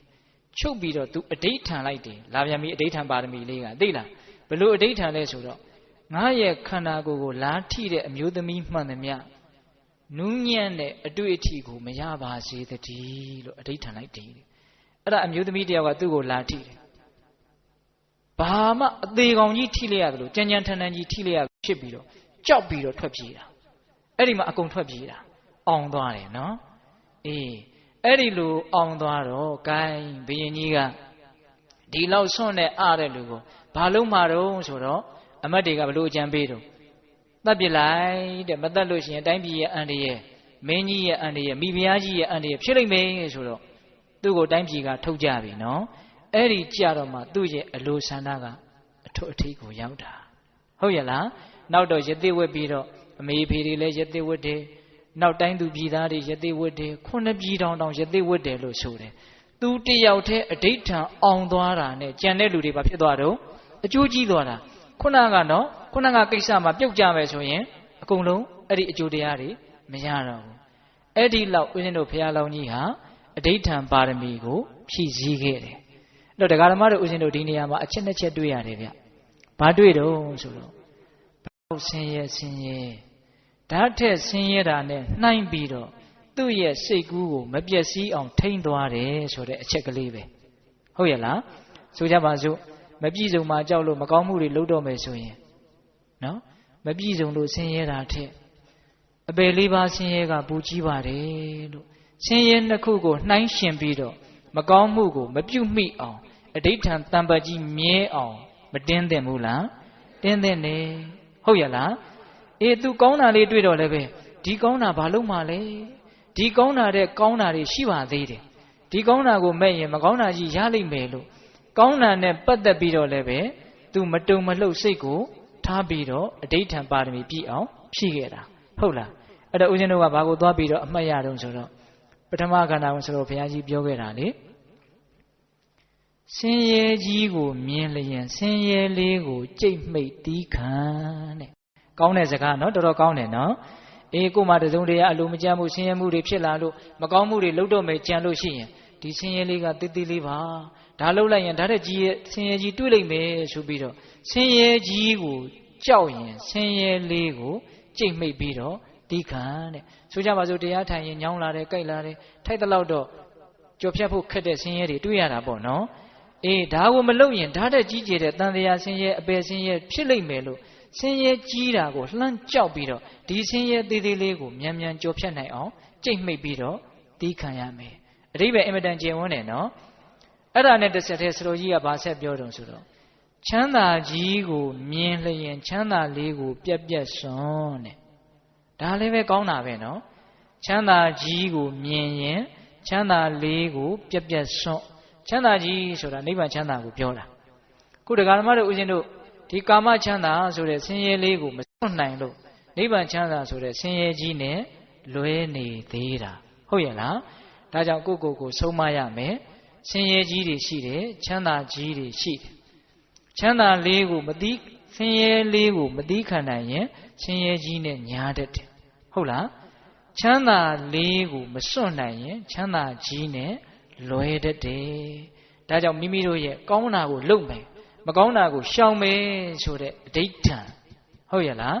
အဲ့ဒီအဋိဋ္ဌံကိုမြဲမြံစွာမကျင့်သုံးသင့်ဘူးလားကျင့်သုံးသင့်တယ်ငါဒါနပြုမယ်သီလဆောက်တည်မယ်တမာတိဖြစ်အောင်လုပ်မယ်ပညာဖြစ်အောင်လုပ်မယ်ဘယ်အတိုင်းတာရောက်ရင်ငါဘာလုပ်မယ်လို့ဆုံးဖြတ်ထားတာတွေကိုတခဲနဲ့ကြောက်သားနဲ့ပြီးတဲ့ကြောက်တောင်ကြီးဟာအရက်လေးမျက်နှာကလာတဲ့လေတို့ကြောင့်မတုံလှုပ်တလူမျိုးတဲ့ဟုတ်လားအဲ့ဒီလိုမျိုးအဋိဋ္ဌံပါရမီကိုတင်သူတော်ကောင်းဖြည့်ဆည်းနိုင်မယ်ဆိုရင်ဘုရားရှင်စေဧကံပါလိမ့်မယ်ဆိုပြီးတော့သူမိတာရှင်ရဲ့တေကသူ့ကိုယ်သူမဆုံးမဘူးလားဆုံးမတယ်အဲ့ဒါဦးဇင်းတို့ဘေးတပ်ပေါင်းသူတော်ကောင်းတို့ကိုဒီတဏှာရီခွဲအချိန်တွင်းမှာပြောပြတယ်သစ္စာပါရမီနဲ့အဋိဋ္ဌံပါရမီတဲ့ဟုတ်ရလားဒါကြောင့်သစ္စာပါရမီမှာပြောခဲ့တဲ့စကားတွေကိုမှတ်သားပြီးတော့တတ်နိုင်သမျှမှုသားစကားကိုရှောင်ကြဖို့ဟုတ်ရလားအဋိဋ္ဌံပါရမီမှာဦးဇင်းတို့ပြောခဲ့တဲ့စကားတွေကိုမှတ်သားပြီးတော့တတ်နိုင်သမျှကောင်းတာကိုကျင့်မယ်ဆိုတဲ့ဆုံးဖြတ်ချက်ကလေးတွေကိုခိုင်မာအောင်ကြိုးစားဖို့ဟုတ်ရလားဦးဇင်းတို့အဲ့ဒါလို့သစ္စာပါရမီအဋိဋ္ဌံပါရမီကိုကြိုးစားပြီးတော့ဖြည့်နိုင်ကြပါစေလို့တိုက်တွန်းရင်းနဲ့ဒီကနေ့ဦးဇင်းတို့သရုပ်ထားမြောက်သစ္စာပါရမီနဲ့အဋိဋ္ဌံပါရမီဆိုတဲ့တရားကိုမေတ္တာပို့ပြီးတော့အဆုံးသတ်ကြရအောင်ဘဝတုသဗ္ဗမင်္ဂလရက္ခတုသဗ္ဗဒေဝတာသဗ္ဗဗုဒ္ဓ ानु ဘာဝေနတရာဒုက္ခိဘဝန္တုတိဘဝတုသဗ္ဗမင်္ဂလရက္ခတုသဗ္ဗဒေဝတာသဗ္ဗဓမ္မာ ानु ဘာဝေနတရာဒုက္ခိဘဝန္တုတိဘဝတုသဗ္ဗမင်္ဂလရက္ခတုသဗ္ဗဒေဝတာသဗ္ဗသံဃာ ानु ဘာဝေနတရာဒုက္ခိဘဝန္တုတိတေတုမကသင်တရားနာပိတပေါင်းသူတော်ကောင်းတို့သာသာအာလုံးသောတတ္တဝါအနန္တတို့အားသဗ္ဗမင်္ဂလံလောကီလောကုတ္တရာကောင်းဆိုသမျှမင်္ဂလာဝဝသည်ဘဝတုကောင်းစွာမသိဖြစ်တော်မူကြပါစေတည်းသဗ္ဗမင်္ဂလံသဗ္ဗဒေဝတာမိမိတို့ခန္ဓာကိုယ်မှာစောင့်ကြနေကြကုန်သောနတ် မိမိတို့အိမ်မှာစောင့်ကြနေကြကုန်သောတံမိမိတို့သာသနာမိမိတို့ကဘာမှာစောင့်ကြနေကြကုန်သောနတ်မြတ်နာကောင်းနာပေါင်းတို့ကလည်းပဲရက္ခဏုကောင်းစွာမသွေဆောင်လျှောက်တော်မူနိုင်ကြပါစေ။သဗ္ဗဗုဒ္ဓ ानु ဘာဝိနာကင်္ဂဝါလူသေးစုမကပွင့်တော်မူကြတဲ့ဆူဆူတော်တာပါဘုရားရှင်ကိုတော်မြတ်တို့ရဲ့တကုဒေဇောအာနုဘောတော်တို့ကြောင့်၎င်းသဗ္ဗဓမ္မာ ानु ဘာဝိနာမဲလီတံဖူလီတံနိဗ္ဗာန်ပရိယတ္တိဟုဆိုသောစေတံတော်တရားတော်မြတ်တို့ရဲ့တကုဒေဇောအာနုဘောတော်တို့ကြောင့်၎င်းသဗ္ဗတံ ानु ဘာဝိနာမေကထံ၄ယောက်ဖလထံ၄ယောက်ဆိုသောရှေယောတော်ရိယတံဃာရှင်မြတ်တို့နဲ့တကွာသီလဂုဏ်သမာဓိဂုဏ်ပညာဂုဏ်တို့နဲ့ပြည့်စုံတော်မူကြတဲ့သမုဒိတံဃာရှင်ကောင်းရှင်မြတ်ပေါင်းတို့ရဲ့တကုတေဇောအာနုဘောတော်တို့ကြောင့်၎င်းတရားနိယောညပါဘေခမဆိုင်ခြင်းရှိတိုင်းဒုက္ခိကိုစိတ်နှပြချမ်းသာချမ်းသာခြင်းရှိကြကုန်သည်ဘဝတို့ကောင်းစွာမသွေဖြစ်တော်မူကြပါစေတည်း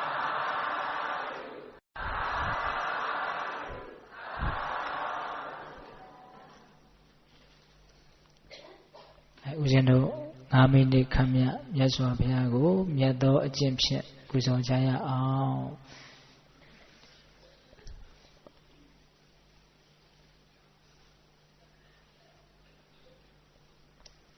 ဟယ်လိုတက္ကကြီးတွေကတင်မလီခွေထိုင်တက္ကမကြီးတွေကကျုံညုံထိုင်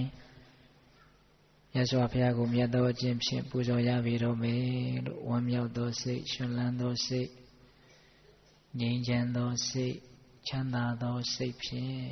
မိမိတို့အထုတ်နေကြနည်းရှိတယ်ဆိုရင်လည်းကြိုက်တဲ့နည်းနဲ့အထုတ်နိုင်ပါတယ်ဦးဇင်းတို့ပြောတာကိုကြိုးစားကြည့်မယ်ဆိုရင်လည်းကြိုးစားကြည့်လို့ရပါတယ်ဝင်လေလေးဝင်နေတာရှိပါတယ်ထွက်လေလေးထွက်နေတာရှိပါတယ်ဝင်လေလေးဝင်နိုင်နှာသီးတနေရာကိုထိခိုက်ပုတ်တိုက်ပြီးတော့ဝင်သွားတာပါ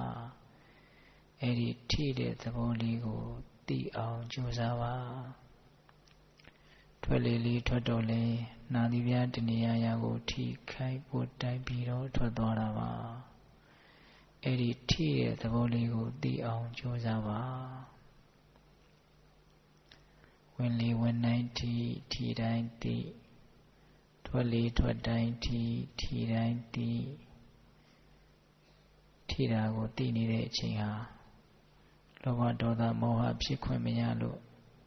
အင်မတန်တန်ရှင်းစင်ကြယ်တယ်လို့ဆိုရပါတယ်ထိတာကိုသိနေတဲ့အချိန်ဟာလောဘဒေါသမောဟဖြစ်ခွင့်မရလို့အင်မတန်မြင့်မြတ်တယ်လို့ဆိုရပါတယ်ယုံညံ့တာတွေမရှိလို့မြင့်မြတ်တယ်ညင်နွမ်းတာတွေမရှိလို့တန့်ရှင်းတယ်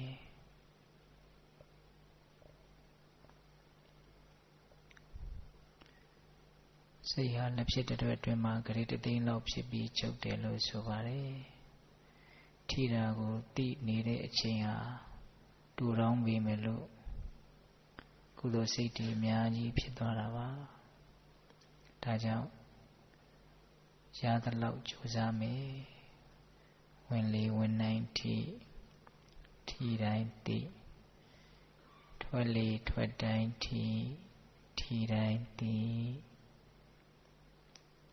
ဝင်လေလေးဝင်တဲ့အခါမှာထိတဲ့သဘောလေးတွေဟာထိစင်ဆက်မပြတ်ဖြစ်ပေါ်သွားတယ်အဲ့ဒီထိတဲ့သဘောလေးတွေကိုတတ်နိုင်သမျှအသေးစိတ်သိအောင်ကြိုးစားပါထွက်လေထွက်တော့လည်းပဲထိတဲ့သဘောလေးတွေဟာတတိပြီးတတိစင်ဆက်မပြတ်ဖြစ်ပေါ်သွားတယ်အဲ့ဒီတီးတဲ့သဘောလေးကိုတတ်နိုင်သမျှအသေးစိတ်သိအောင်ကြိုးစားပါတီးတဲ့သဘောလေးထဲမှာဘယ်လိုခံစားချက်တွေပါသလဲဝင်လေဝင်နိုင်ထိတယ်ထိတိုင်းသိတယ်ထွက်လေထွက်တိုင်းထိတယ်ထိတိုင်းသိတယ်အာနာပါနကမ္မထံကိုစီးပြန်နေတာမဉ္ဇဉ်ပူဉ္ဇဉ်ကိုအထောက်ပံ့ဖြစ်တဲ့ မဉ္ဇဉ်ဘုံဉဏ်ကိုရရှိတဲ့အာနာပါနကမ္မဋ္ဌာန်းကိုရှိပြန်နေတာ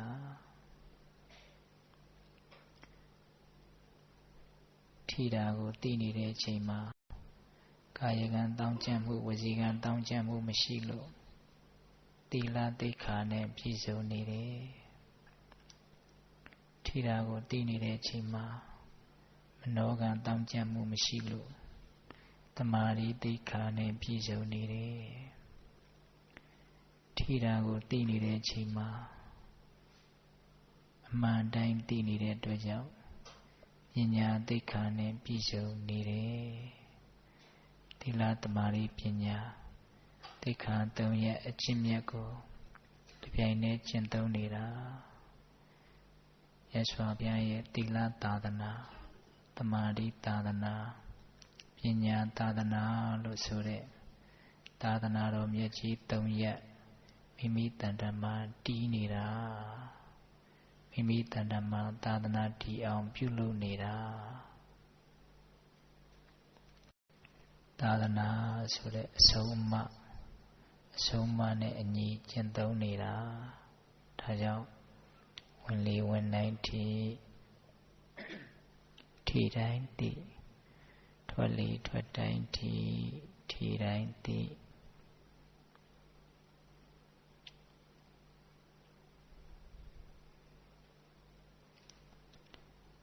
ထိတဲ့သဘောရဲ့သိတဲ့သဘောရဲ့လို့နှမျိုးကွဲပြားအောင်သဘောပေါက်အောင်စူးစူးဆိုင်ဆိုင်ကြိုးစားပါ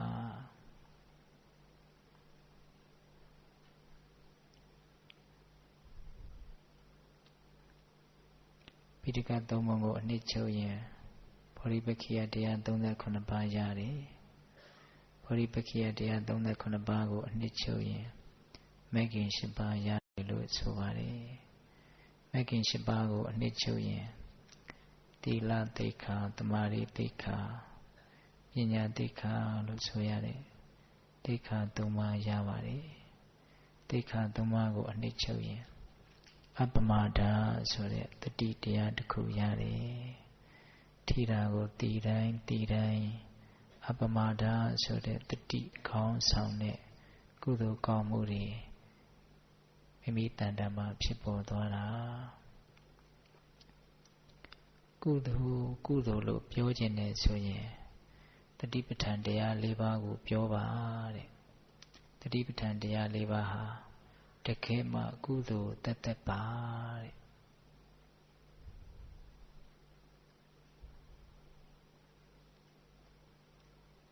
ထိတာကိုသိနေတဲ့အချိန်ဟာတန်ရှင်းနေအဖြစ်ကင်းနေစင်ကြယ်တယ်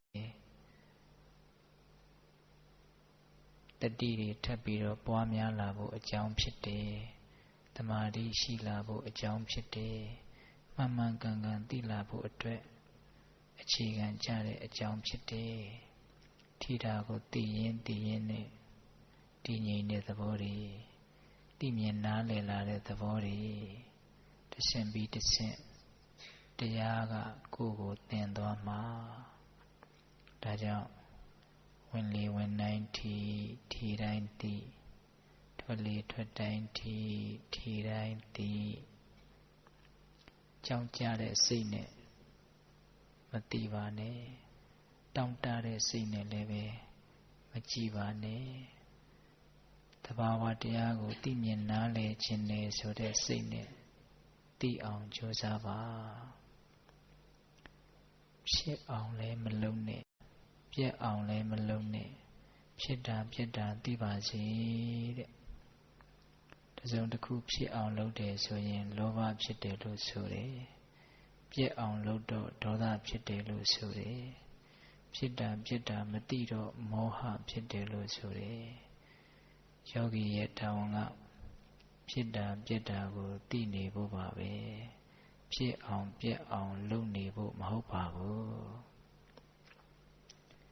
ဒါကြောင့်တဘာဝအလျော်စွာဖြစ်ပြီးပြက်နေတဲ့ထိခြင်းသဘောသိခြင်းသဘောဆိုတာတွေကိုသိအောင်ကြိုးစားပါ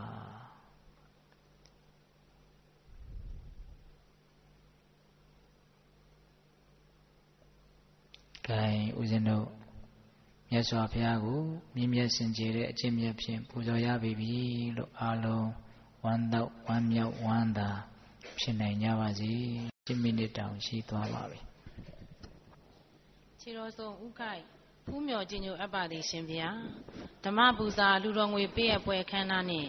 ရေစက်ချတရားချီးမြှင့်ပွဲအခမ်းအနားကျင်းပသွားမှာဖြစ်ပါတယ်ရှင်ဗျာကျေးဇူးတော်ရှင်ဆရာတော်ဘုရားကြီးဓမ္မပူဇာပွဲတွင်6 ရက် 9 လ 2011ဒီကနေ့ဓမ္မပူဇာလူရှင်များဖြစ်ကြသောမိဘများအားဥထိတ်ထား၍ဥခင်စော်လက်ဒေါ်ရီဝင်းမိသားစုမှဓမ္မပူဇာလူရန်ငွေကျပ်2 သိန်းနှင့်တကွဒီကနေ့ယဟန်ရှင်လူတရားနာပရိသတ်အပေါင်းမှလူရန်ငွေ2,900,900 ကျပ်ဖြစ်ပါကြောင်းနှင့်နှစ်ရက်ပေါင်းဓမ္မပူဇာလူတော်ငွေ4,900,900 ကျပ်ကတ်လူပေးပါရန်ဥခင်စော်လက်ဒေါ်ရီဝင်းအားဖိတ်ခေါ်အပ်ပါတယ်ရှင်ဓမ္မပူဇာလူရန်ငွေများကိုလက်ခံနိုင်ရန်ဆရာတော်ဘုရားကြီးကပ္ပိယကာရကဖြင့်ဥစောနိုင်ဦးအားဖိတ်ခေါ်အပ်ပါတယ်ရှင်